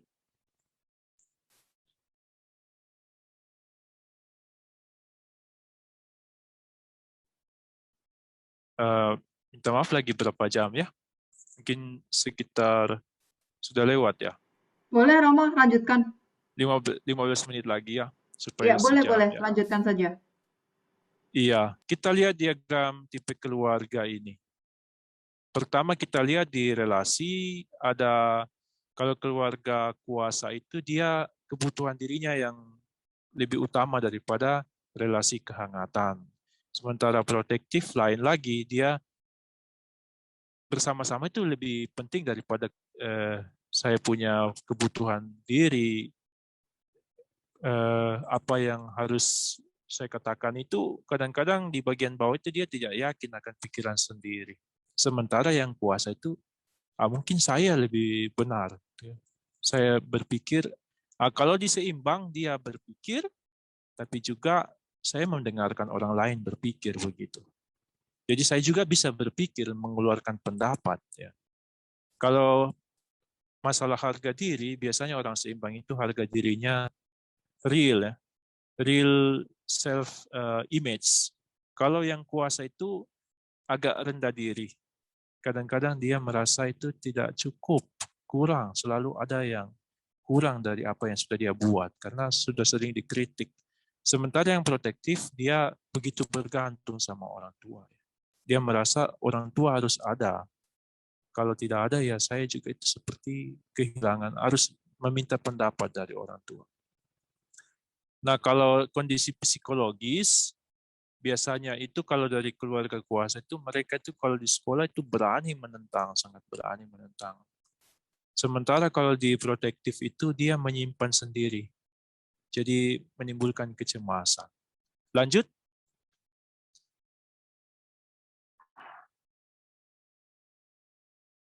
Ya, ini yang ideal kita. Kita memang berasal dari keluarga tadi mungkin, tapi kita kan setelah sadar, oh ternyata saya begini, saya dari keluarga ini. Jadi saya harus sedikit menyeimbangkan diri. Yang pertama itu ya mungkin saya memperhatikan kemandirian dan hubungan harmonis. Oke, saya harus melakukan tugas-tugas saya, tapi saya juga harus menciptakan kehangatan dalam keluarga. Kadang-kadang diajak cerita orang, rekreasi ya. Nah, orang tua bekerja sama dalam otoritas, tapi juga kadang-kadang bersikap luwes. Ya, orang tua juga bertanggung jawab dan dapat dipercaya. Dia itu bisa melaksanakan tugasnya dan merasa dapat dipercaya oleh anak-anaknya. Juga selain bertanggung jawab, dia juga tahu menghormati perasaan orang lain. Dia juga bisa menghormati perasaan, tapi juga dia juga tahu bahwa saya punya pendirian juga. Gitu. Dan anggota keluarga didorong untuk menemukan kemampuan dan bakatnya. Diajak untuk didorong, dibantu untuk mandiri. Dan saling memberi tanpa harus diminta. Kalau yang tadi, kalau ada yang free, dia biarkan saja pasangannya. Tapi ini saya sadar bahwa pasangan saya membutuhkan bantuannya, saya bantu. Ya itu. Lanjut. Nah, relasi perkawinan itu mereka ada sikap saling menghormati dan mau mendengarkan, juga kerjasama. Oke, kita mesti berprestasi juga, mungkin bisa, tapi harus mengakui juga hal-hal yang baik. Dari kita saling mendukung, memberikan pujian. Tidak usah terlalu positif, kita bisa mengatasi kecemburuan. Kadang-kadang berani percaya orang lain, pasangan saya itu setia. Ya. Lalu komunikasi kita itu kalau kumpul bersama keluarga jangan cuma tanya bagaimana tugasmu di sekolah ini, sekali-kali tanya bagaimana perasaanmu, bagaimana keadaan di sekolah, apakah kamu punya teman yang baik begitu. Ya, lalu kita bisa tidak setuju, namanya juga berkeluarga pasti ada pikiran masing-masing, tapi kita kadang-kadang demi kebaikan anak, bukan demi keinginan anak ya, demi kebaikan anak kita sama-sama kerjakan. Itu ada persatuan yang kuat, kita jadi jago berkomunikasi satu sama lain dan perhatian mendalam. Lanjut.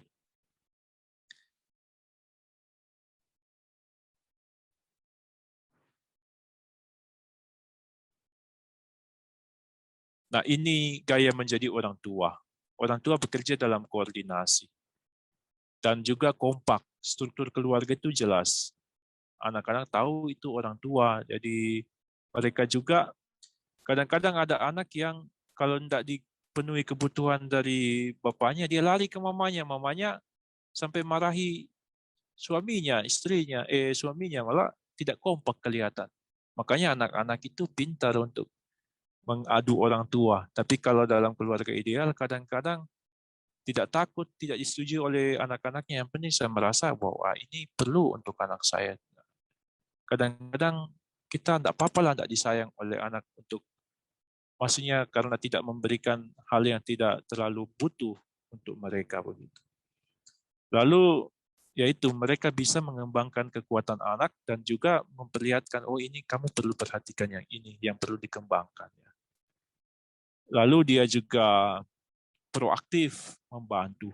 Bukan reaktif, kalau ada masalah langsung dia bereaksi. Tapi saya memikirkan, proaktif itu saya memikirkan lebih awal. Oh ini ada persoalan ini, kita mau bagaimanakan begitu. Ya juga dalam keluarga itu ada diskusi, ada sharing kira-kira tentang sikap anak bagaimana, tapi juga masa depan mereka. Kita perhatikan dua-duanya. Lanjut.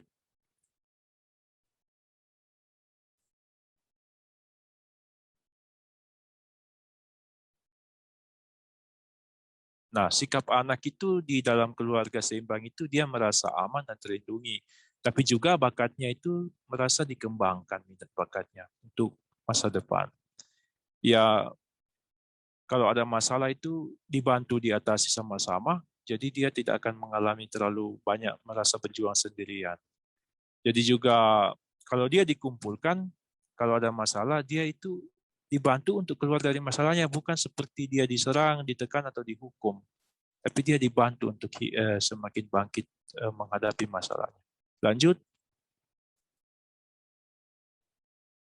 Nah, kalau sudah meninggalkan keluarga, biasanya itu waktu yang tepatnya itu kapan? Ketika orang tua itu juga sudah merasa bahwa sudah waktunya untuk kamu membantu keluarga baru. Jangan terlalu ditahan-tahan juga, kalau sudah waktunya dilepaskan. Dan juga anak-anak itu sudah merasa siap untuk hidup. Nah, dalam hal hubungan dengan orang tua itu kita tetap bisa konsultasi, tapi jangan terlalu banyak memberi nasihat juga orang tua. Ya, dia punya keluarga sendiri. Anak itu senang saat kembali ke rumah orang tua karena ada kenangan masa lalu. Tapi juga saat meninggalkan mereka itu enggak juga, ya enggak apa-apa, mereka juga hidup, mempunyai kehidupan keluarga mereka. Nah, anak meninggalkan rumah dengan banyak kenangan manis, ada kehangatan. Tapi juga mereka respect sama orang tua, tahu di mana batasnya sebagai anak. Dan sedikit omelan. Ya, lanjut.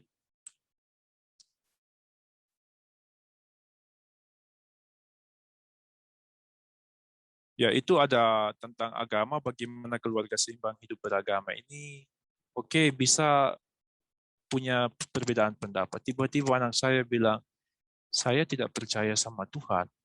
Oh, jangan langsung dimarahi, atau saya lebih mendukung LGBT atau bagaimana. Kita di situ ajak berdiskusi. Ya. Lalu prinsip-prinsip agama itu bukan bilang, kamu harus ke gereja, kamu harus berdoa jam begini, bukan sebagai standar kaku. Tetapi kita juga, kita tidak bisa membuat anak harus setuju, tapi ada waktu-waktu bersama ya, ini kesepakatan bersama, kita mesti berdoa bersama, jam-jam begini ya. Ya, itu lanjut. Nah, kita melihat cara hidup berkeluarga itu seperti semangat Yesus. Dia itu memberi kehangatan, dia menerima dan mengampuni orang, dan juga mengasihi, mengajak orang mengasihi, tapi juga dia memberdayakan. Dia dikasih tugas, misalnya kepada Petrus, bilang, kamu akan menjadi penjala manusia. Kepada Matius, pemungut cukai, ikutlah aku, dia menjadi pewarta Injil. Atau juga kepada perempuan yang kedapatan bersinah, ya dia berdayakan, bilang, pergilah, bukan cuma pergi, dan jangan berbuat dosa lagi, buat hal yang baik. Jadi diberdayakan, diperkenalkan tugasnya bahwa kamu harus mandiri, tapi juga diberikan kehangatan kasih. Ya. Anak-anak itu pelajari kepercayaan sebanyak contoh yang diberikan oleh orang tua. Jadi anak-anak belajar itu dari cara orang tua menghidupi imannya begitu. Lanjut. Nah, terima kasih. Yang terakhir saya mau tekankan, virtus stat in medio itu artinya kebenaran, virtue, state, tinggal dalam di tengah-tengah, in medio. Artinya kita kadang-kadang perlu di tengah-tengah, tidak terlalu ekstrim ke individual atau tidak ekstrim terlalu memanjakan anak. Jadi kita membentuk keluarga seimbang yang memperhatikan dua hal. Pertama itu individual, kemandirian tanggung jawab, tapi juga kehangatan. Dan tadi kami barusan rapat, saya bilang kepada umat-umat Dewan Pimpinan Paroki itu, saya bilang, dua hal itu kalau kita buat suatu kegiatan, tanggung jawab tugas masing-masing, tapi juga kita menciptakan kehangatan. Jadi kepribadian keluarga ini akan terbawa juga dalam kehidupan menggereja tanpa sadar. Nanti perhatikan dalam rapat-rapat, dalam rekreasi. Itu yang saya bisa katakan, semoga kita bisa menyeimbangkan diri dan membentuk keluarga yang ideal, yang seimbang begitu. Terima kasih. Nah, sekarang kita akan lanjut dalam diskusi tanya jawab. Di bawah tadi share itu dalam PowerPoint itu di bagian terakhir ada pertanyaan. Coba bisa dilihat sebentar pertanyaannya, lalu itu bisa menjadi bahan diskusi nanti. Saya mau sharing atau saya mau tanya ke Romo. Coba di halaman terakhir, lanjut. Ini. Silakan dilihat sekitar 2 menit, 3 menit, lalu kita lanjut kepada moderator.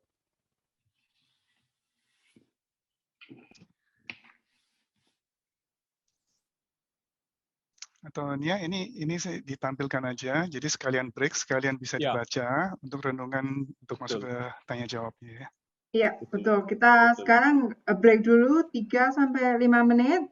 Kalau mau ke belakang boleh, mau minum, mau ngapain boleh. Nanti kita kembali lagi ya dalam 5 menit. Terima kasih.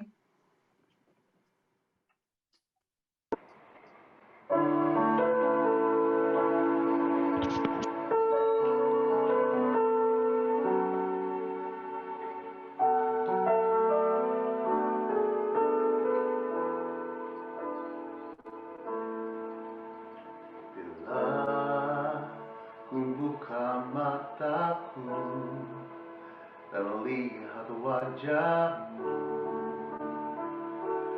ku terkagum bila ku lihat hidup dan karya tanganmu. Ku tersanjung karena semua yang baik dalam hidupku, itulah karyamu. Kau beri kesempatan yang baru, dan ku ingin mengenalmu, Tuhan, lebih dalam dari semua yang ku kenal. Tiada kasih yang melebihimu, ku ada untuk menjadi penyembahmu.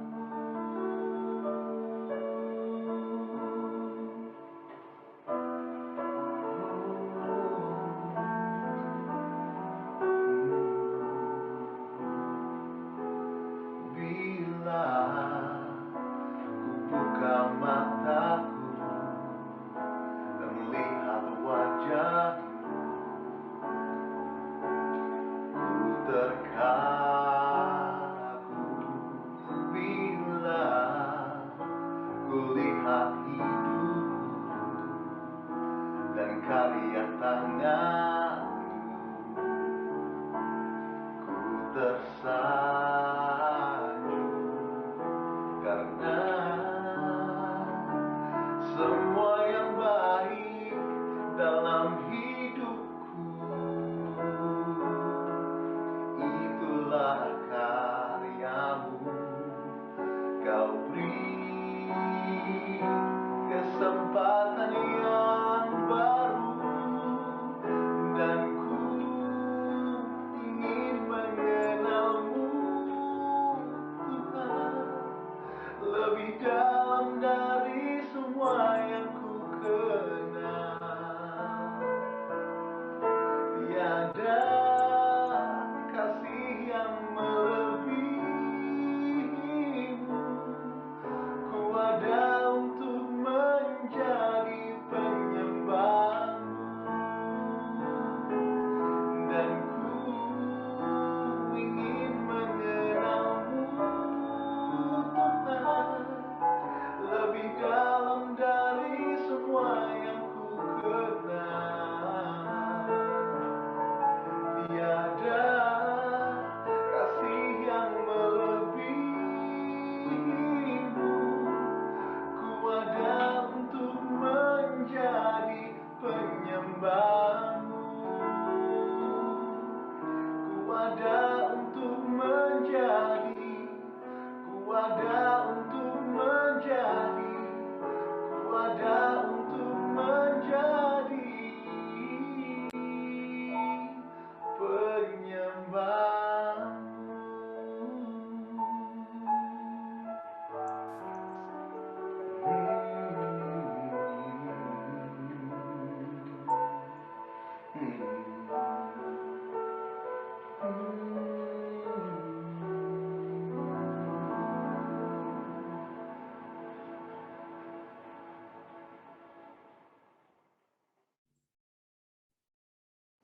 Thank you Coco Karin.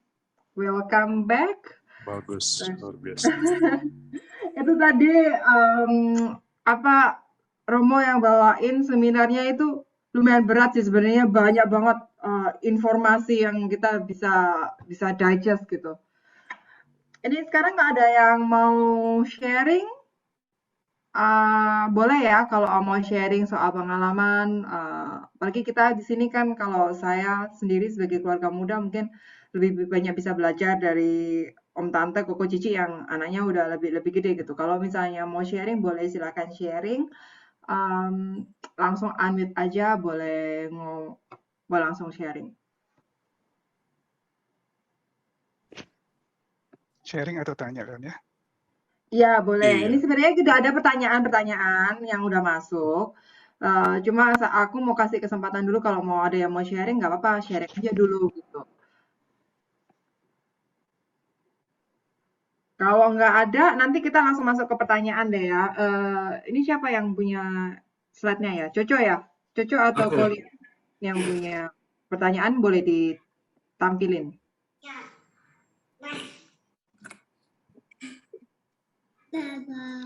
Nah, ini pertanyaan pertama nih. Apakah umur dari anak-anak mempengaruhi personality tipe mana yang lebih layak dipakai dalam keluarga? Misalnya tipe protektif selagi anak masih balita sampai umur 10 tahun, lalu tipe otoriter, lebih otoriter ketika anak mulai beranjak dewasa atau teenager, atau seharusnya keluarga mempunyai approach yang seimbang sejak lahir. Silakan, Romo. Iya, mungkin yang memberi pertanyaan ini sudah pernah baca tentang bahwa ada masa-masa tertentu, misalnya anak menjadi raja, ya di usia begini harus diberikan tanggung jawab, ya. Ya, sebenarnya kalau seimbang itu kita memulai anak-anak itu memang dari sejak bisa dia berbicara, dia bisa melakukan hal-hal, diajak untuk mandiri. Bisanya dibantu untuk melakukan apa, misalnya di usia begini dia sudah bisa jalan sendiri, ya diberi kesempatan untuk jalan, dilatih untuk berjalan. Ya, misalnya seperti itu. Atau pada waktu-waktu begini dia sudah bisa berbuat ini, anak itu sudah usia begini, dia sudah seharusnya bisa seperti ini. Nah, itu kita bantu dia untuk mandiri. Otoriter itu sebenarnya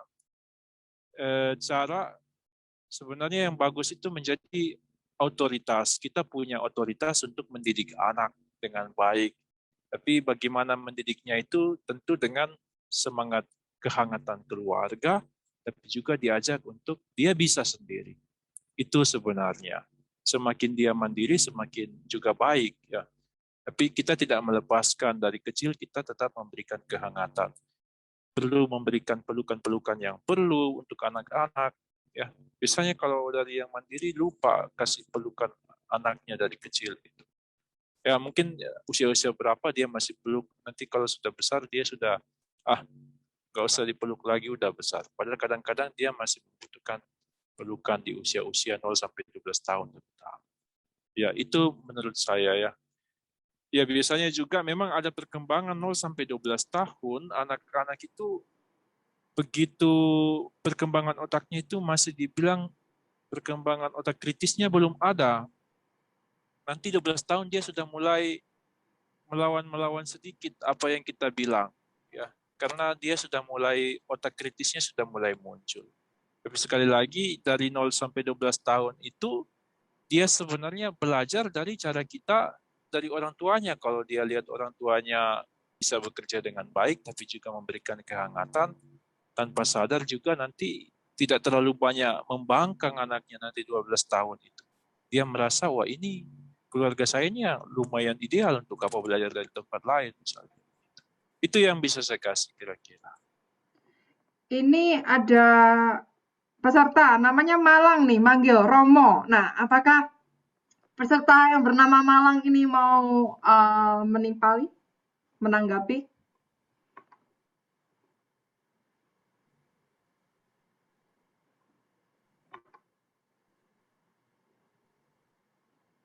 Halo, ya kepada sambil menunggu Malang ada namanya Pak Joran Hantuma, itu umat di sini. Dia itu yang memperhatikan sekarang PSE. Nanti kita lihat yang mana Pak Joran Hantuma itu, bisa dilihat nanti ya. Ada hadir di situ, dia PSS sekarang dan jago mancing di sini. Paling jago mancing dia. Oke, Jadi guru ini mancing nanti. Ya, yang lanjut. yang lagi di chat, yang panggil Romo mau bertanya, mau menimpali atau bagaimana ya? Bisa unmute ya. Siapa yang mau tanya raise hand aja nih ya. Nah, ini soalnya namanya Malang manggil Romo nih, jadi saya nggak tahu nih di chat. Kalau enggak kita lanjut ya ke pertanyaan berdua. Pertanyaan berdua, Romo, ketika sebuah keluarga memiliki satu kepribadian, Apakah tipe semua anak di keluarga tersebut akan mengikuti dan menjadi satu tipe yang sama atau bisa berbeda-beda tergantung karakter masing-masing anak? Iya. Jadi yang dimaksud dengan tipe kepribadian keluarga itu antara individu dengan relasi. Bagaimana memperhatikan tanggung jawab dan juga kehangatan dalam keluarga. Nah, tentang tipe kepribadian, pasti anak juga membawa tipenya masing-masing. Dalam keluarga yang seimbang itu kepribadian itu dihargai. Oh, dia punya. Jadi tidak mesti harus sama semua. Malah itu nanti lagi jadi keluarga simbiotik. Bagaimana dia punya keunikan kita hargai, bahkan itu menjadi kesempatan kita dalam bahasa itu kita menjadi murid orang tua, mempelajari anak. Kita menjadi murid yang mau belajar, melihat apa yang dia butuhkan dalam perkembangannya, tapi juga kita membantu bakat-bakatnya. Tapi kita juga tidak melalaikan tingkah lakunya. Kita memperlihatkan, walaupun dia punya kepribadian berbeda, tetap kita perlu memperlihatkan. Kita tanya, yang ini sebenarnya yang baik kamu. Cara berbicara dengan orang tua mestinya seperti itu, dengan nenek seperti itu, jangan nenek dibentak-bentak, misalnya begitu. Atau ya begitu ya, kira-kira.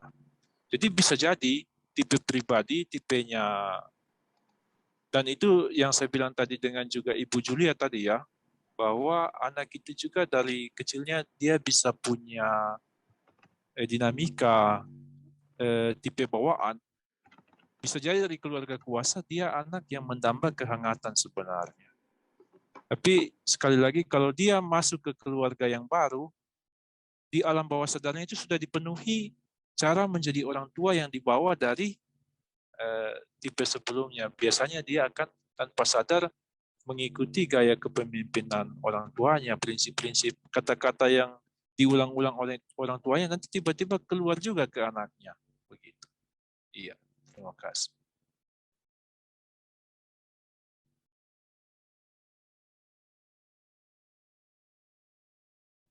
Thank you, Romo. Ini nanti lanjut langsung ke pertanyaan ketiga. Dalam situasi anak-anak mengalami kegagalan atau kekalahan, bagaimana seharusnya orang tua bereaksi? Apakah respon yang seimbang? Apakah salah untuk mengatakan it's okay? Papa mama tetap bangga. Ya, ya itu yang kalau dalam tipe kepribadian otoriter biasanya kalau anak gagal itu atau kalah itu malah semakin dicarikan, kok kamu bisa gitu, kenapa itu tadi kamu tidak perhatikan yang gitu, malah dia merasa semakin kalah lagi. Tapi malah kita perlu kasih bahwa ya oke, walaupun kamu kalah ya kamu masih anak saya, artinya tidak usah terlalu dikritik. Banyaklah diberikan tempat, tapi juga tetap diberdayakan.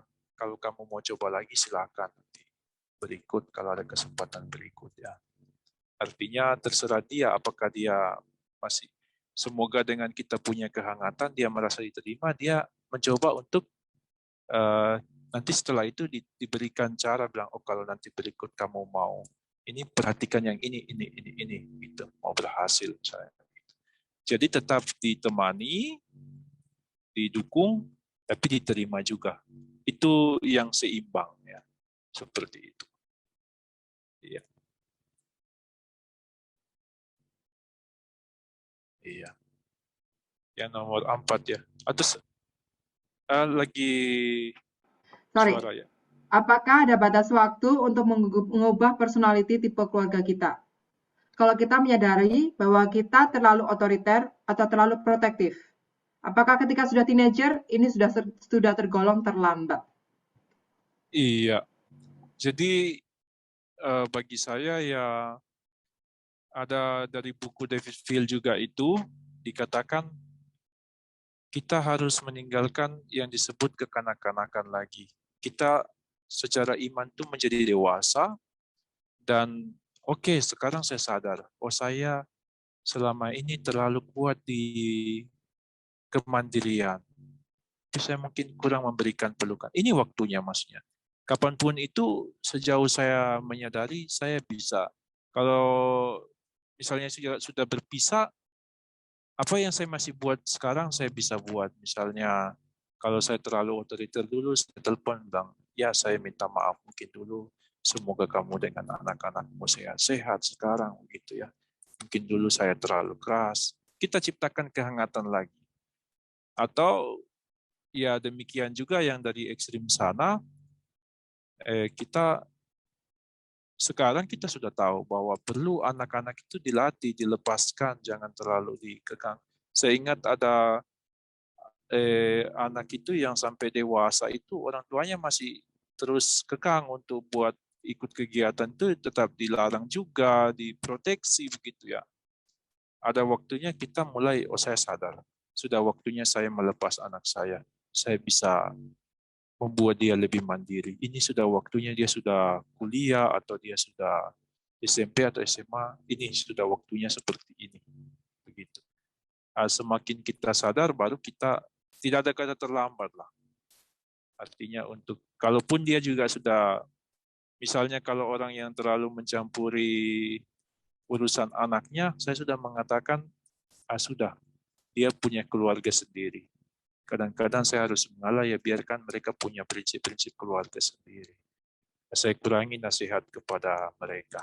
Itu dari pikiran saya. Iya, terima kasih. Ini mungkin Tante Ju, Tante Ani bisa mungkin bantu sharing ini. Karena kan Tante Ju, Tante Ani, ya anak-anaknya udah gede sampai sekarang udah punya cucu. Ada yang mau Aduh, sharing nggak?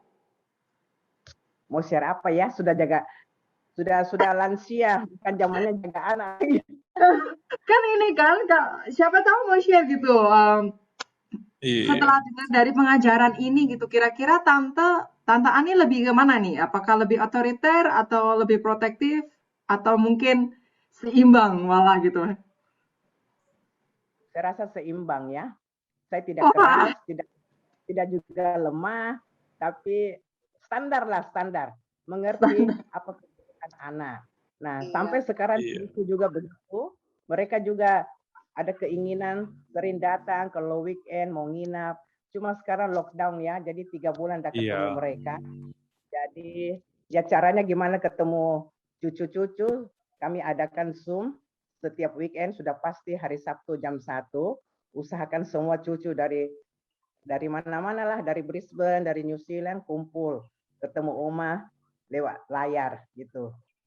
Iya. Nah, anak-anak yang 4 sudah nikah, saya juga tidak terlalu campur, malah mantu juga senang tuh. Hari-hari apa, weekday juga kepingin datang, karena apa, kita tidak terlalu mau keras sama anak-anak. Dan kebetulan juga kami dikarunia anak 5, itu saya rasa saya tidak susah, itu betul-betul pemberian Tuhan buat saya, bahwa saya mendapatkan anak-anak yang dengar-dengaran. Jadi mungkin juga anak yang tertua ya bisa jadi anak yang baik. Jadi mereka yang kecil-kecil itu contoh kakak yang baik gitu. Jadi saya merasa saya diberkati dengan karunia mempunyai anak sampai 5. Anak 7, cucu 7, anak 5. hebat sih Tante mah. Itu saja. Kami berenam, ya. Ibu. KB, Bagaimana? keluarga besar. Kami berenam. Iya, betul. 5, Pancasila, Iya. Romo, Pancasila. Oh iya. Kalau Ya, Tante Ju, ada ini nggak? Ada yang mau di-sharing nggak? Tante kan 3 tuh, 2 cowok, 1 cewek. Apa Terus ya, mereka pada gede-gede di sini gitu. Apakah pernah ada rebel? Waktu anak-anak teenager memang apalagi yang gede. Itu saya lebih banyak berdoa daripada saya ngomel. Kalau ngomel nanti mereka kabur. Jadi saya lebih banyak berdoa. Apalagi setelah suami saya nggak ada, kan anak yang lelaki baru lulus SMA, yang kecil baru umur 9 tahun. Jadi saya hanya bergantung kepada Tuhan. Dan saya hanya menekankan kepada anak-anak karena saya udah nggak punya suami. Saya mengharapkan anak-anak semua sekolah memang nomor 1, tapi saya bilang saya lebih mengutamakan anak bisa kerja. Jadi kuliahnya biar agak lama, karena mereka juga harus biaya sendiri. Meskipun hack, tapi kan tetap harus nanti diganti. Jadi lebih baik ngambil subjeknya sedikit-sedikit, tapi harus bisa bekerja. Makanya puji Tuhan, anak-anak saya semua pada gila kerja. Sekolahnya agak lambat selesai, tapi oke-oke semua gitu. Kedudukan di tempat kerjanya juga bagus. Jadi saya hanya bisa lebih banyak berdoa daripada saya cerewet. Karena kalau cerewet, saya takut anak-anak saya kabur. Jadi saya hanya serahkan sama yang di atas aja. Gitu kalau saya. Cucu baru 1, nggak ada lebih-lebihnya lagi nih. Menyusul. Belum ya Ibu, belum. Iya, nggak tahu kapan dikasihnya lagi, nggak tahu. Saya udah merindukan cucu Ini lagi, kan tapi nggak. COVID lockdown kan, Tante. Jadi siapa tahu gara-gara lockdown ini produksi. Nggak bisa juga tuh ya. Gagal lagi. Akan ada waktunya. Iya, By the way, siapa tahu. ini Iya. di sini itu ada anaknya Tante Ani.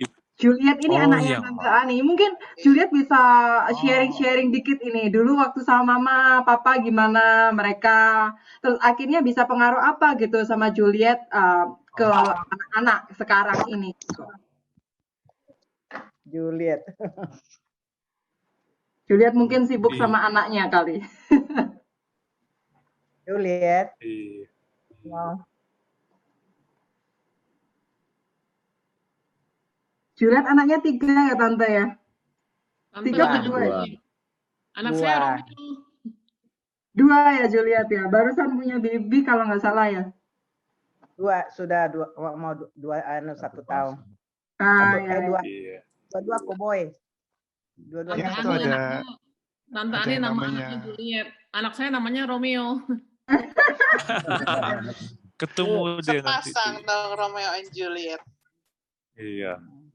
Ya, nanti mungkin Iya. kita bisa balik lagi ke Juliet. Kayaknya Juliet mungkin lagi sibuk sama anaknya, masih ada anaknya kecil-kecil soalnya. Kita balik ke pertanyaan aja ya. Tadi ada yang bertanya kalau nggak salah ini. Niko boleh tolong tampilin pertanyaannya?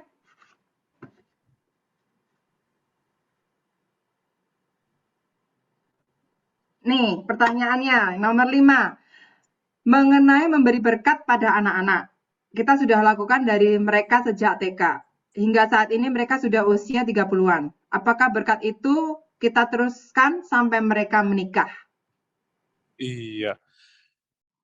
Ini juga berhubungan dengan, saya senang dengan kata Ibu Julia tadi, bahwa saya serahkan, saya bergantung sama Tuhan.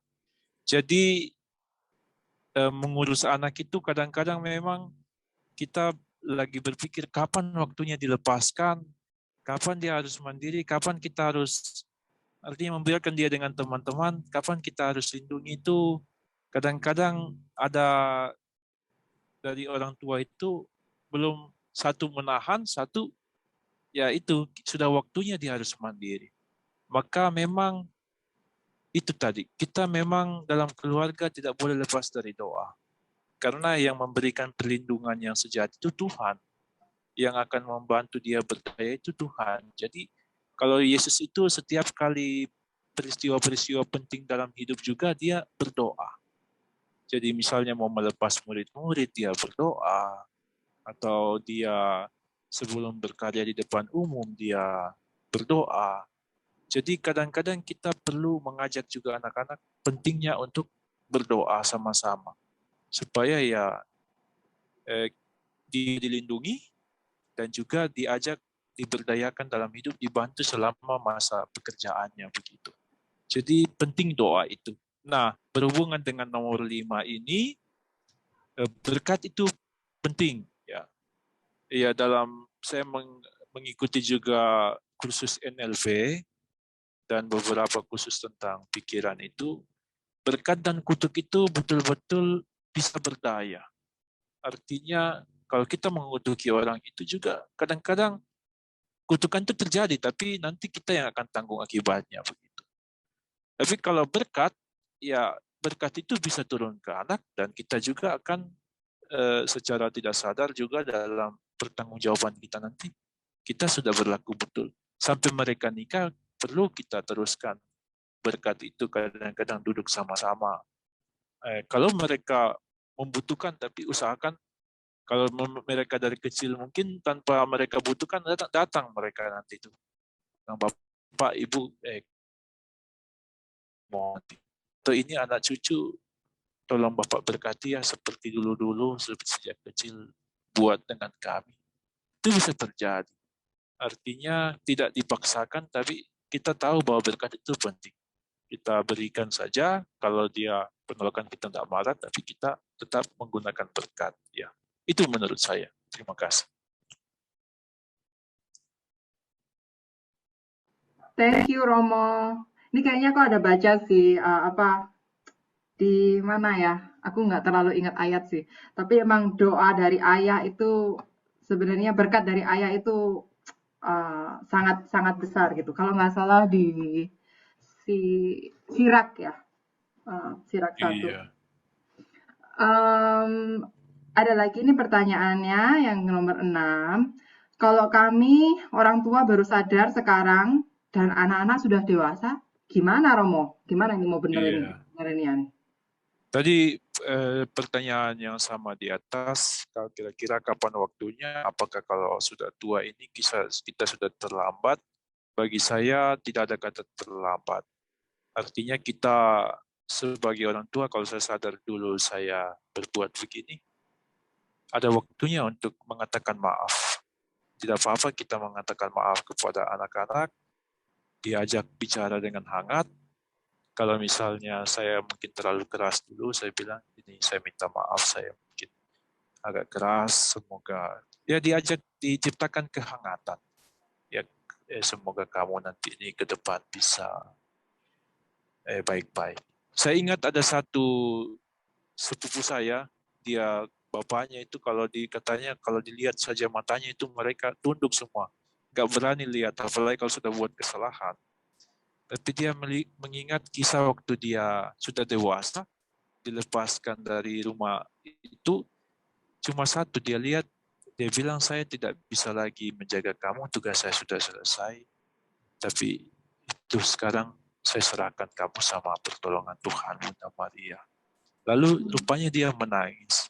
Dia menangis sembunyi, lalu dia mengatakan, anak itu mengatakan, wah, dari sekian lama saya lihat orang tua saya itu begitu keras, ternyata dia juga ada kehangatan juga. Itu dia simpan terus dan dia selalu menceritakan ke saya.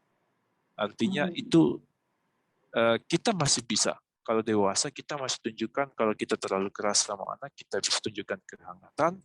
Atau kalau kita ke anak yang biasanya memanjakan, kita ajak bilang bagaimana, apakah kamu bisa mandiri sekarang, begini. Kita latih untuk dia bilang, kalau saya dulu seperti ini, saya buat begini, mungkin kamu punya pandangan lain, silakan, yang penting kamu bisa.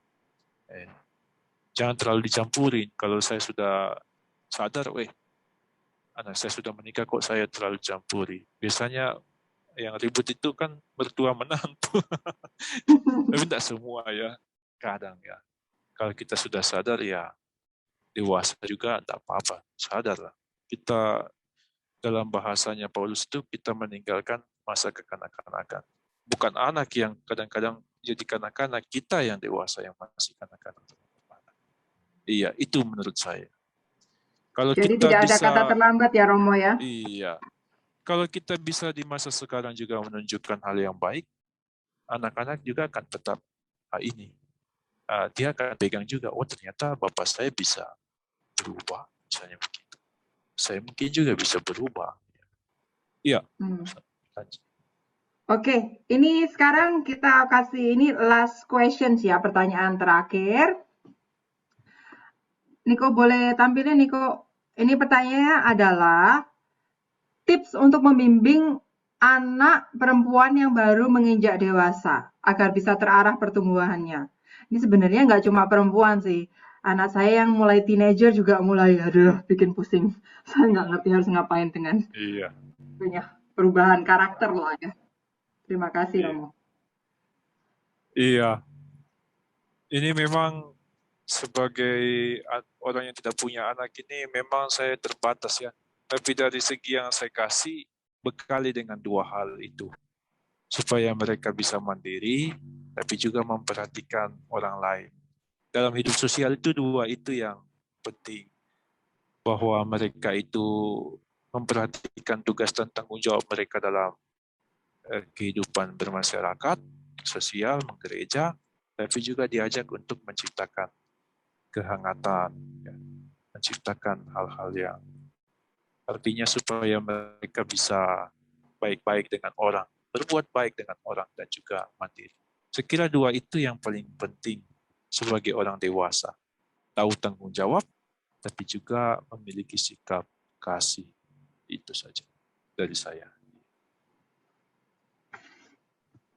Thank you, Romo. Ini Juliet, masih ada nggak Juliet?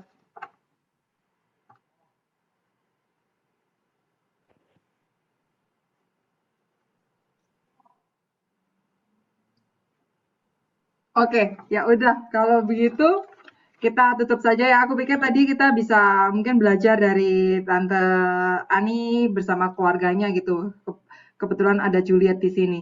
Tapi kayaknya Juliet lagi sibuk dengan anaknya. Jadi sekarang kita tutup aja acara ini. Nanti kita bisa ketemu lagi, sharing-sharing lagi. Tapi kita tutup aja sekarang.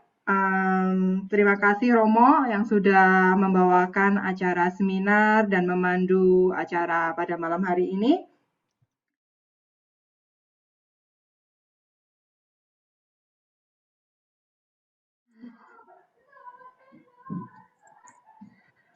Oke, powerful video. Kadang aku ngelihat aku rada nyesel.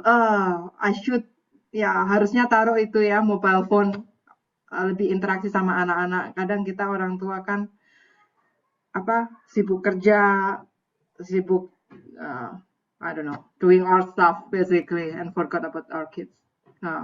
But seperti Romo bilang, tidak ada kata terlambat, so we can start from now, reconnecting. I get the 2 minutes nih ya. Sorry? 2 menitnya dapat nggak? Udah habis ya? 2 menit apa? Comment or sharing. Comment and sharing. Kayaknya kita langsung go. Bob akan memberikan sesuatu untuk kita sebagai comment sharing terakhir ya. Ya. Oke, mungkin saya cuman dari yang tadi dipresentasikan sama anak-anak itu ya. Itu kan tadi dia ada bilang 5 poin ini. 5 top tips: connecting, talking, playing, healthy home, and community ya. Kalau menurut saya ini bukan cuma antara orang tua dan anak, tapi ini sangat relevan untuk hubungan suami istri. Jadi kita sekarang ini FKM, Forum Keluarga Muda. Kita juga bicara tentang hubungan suami istri gitu ya. This is very important gitu. Jadi bukan cuma buat anak, orang tua anak, tapi dalam suami istri pun juga gitu. Kalau dilihat ini poin 1, 2, 3, 4, 5 itu yang dilihat tuh ordernya, sequence-nya atau priority-nya. Kalau dilihat 1, 2, 3, 4 itu semuanya internal. Family, within family. Sudah family internal, baru 5-nya itu community, external. So what does it mean? It means that yang harus diprioritaskan itu adalah keluarga, yang internalnya. Bukan yang eksternal. Eksternal ini penting.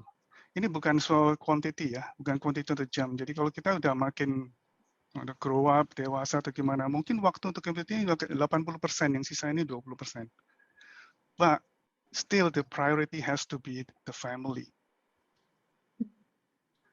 Once the priority is upside down, that's the start of a disaster in the family. Jadi maksudnya saya bukan bicara karena science atau apa, but I speak of my experience. Jadi community itu bisa kerja, bisa apa aja, bisa bahkan kegiatan yang menurut kita itu ya kita bilang kita orang Katolik, ini kegiatan-kegiatan Katolik sampai gila-gilaan habis-habisan pokoknya di urusan itu urusan gereja aja. Yeah. It's okay. But the priority has to be family. When it comes to family, you have to know the priority gitu ya. Jadi mana yang harus bisa didulukan, mana yang bisa dikorbankan. Bukannya sekali-sekali kita nggak bisa memprioritaskan kegiatan gereja, gitu. Bisa, it's okay, once, twice, 3 times, okay. But when it becomes permanent, then that's the start of a disaster in your family. Ya, sekali lagi bukan kuantitinya, but is the priority. Gereja yang priority adalah gereja domestik, bukan gereja katedralnya, bukan gereja Kenso, CIC Kenso, and more apa, but gereja domestik. Okay.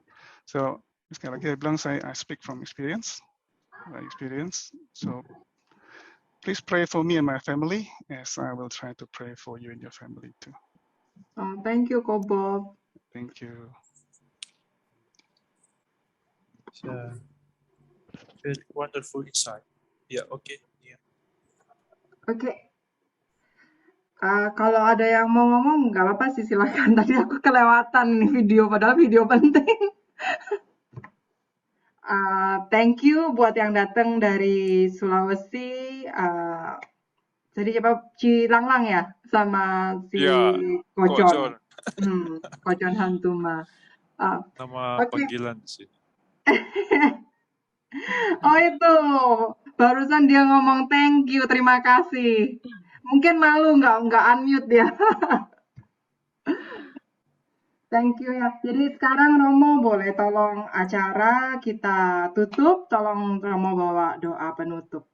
Terima kasih. Iya. Mari kita siapkan hati untuk berdoa dalam nama Bapa dan Putra dan Roh Kudus. Amin. Allah Bapa yang Maha Baik, kami percaya bahwa Engkaulah yang membentuk keluarga-keluarga kami. Engkau memberikan kami kesempatan untuk berada dalam keluarga, menjadi rekan bersama Engkau, rekan pencipta yang membantu untuk keturunan, tapi juga membantu untuk memelihara kehidupan. Bapa, terima kasih atas segala penyertaan-Mu selama kami hidup berkeluarga. Kami sadar juga bahwa kadang-kadang kami tidak luput dari kesalahan dalam mendidik anak. Mungkin kami memanjakan atau juga terlalu mengontrol anak kami, ya Bapa. Mereka adalah titipan-titipan dari-Mu. Semoga melalui kegiatan ini kami semakin menyadari kekurangan kami dan juga semakin menuju ke arah yang semakin baik seturut dengan kehendak-Mu. Lindungilah semua keluarga kami dimanapun mereka berada, ya Bapak. Karena tanggung jawab yang mereka punya dan juga perlindungan semua berasal daripada-Mu. Kadang-kadang kami terbatas, ya Bapak, namun Engkau yang menguatkan mereka. Lindungi keluarga kami dimanapun mereka berada. Dan pada malam hari ini, ya Bapa, kami ingin beristirahat. Sudilah Engkau menjaga kami pada malam hari ini. Berikan kami istirahat yang baik, sehingga besok kami boleh bangun untuk memuji dan memuliakan nama-Mu, untuk bersyukur kepada-Mu, dan juga menjalankan tugas-tugas yang telah Engkau embankan kepada kami. Dan berkat Allah kami mohonkan kepada-Mu, berkat Allah turun atas kita semua, membimbing dalam nama Bapa dan Putra dan Roh Kudus. Amin. Terima kasih. Thank you Romo. Thank you, Ini Mo. seminar sudah kasih. selesai, tapi bagi yang mau ngobrol sama Romo boleh, terutama Tante Ani sama Om yang dari sesama orang Sulawesi, boleh saling berkangen-kangen. Iya. Makasih Pastor, sangat bagus semua. pengajarannya. Terima kasih Bu ya. Berarti banget.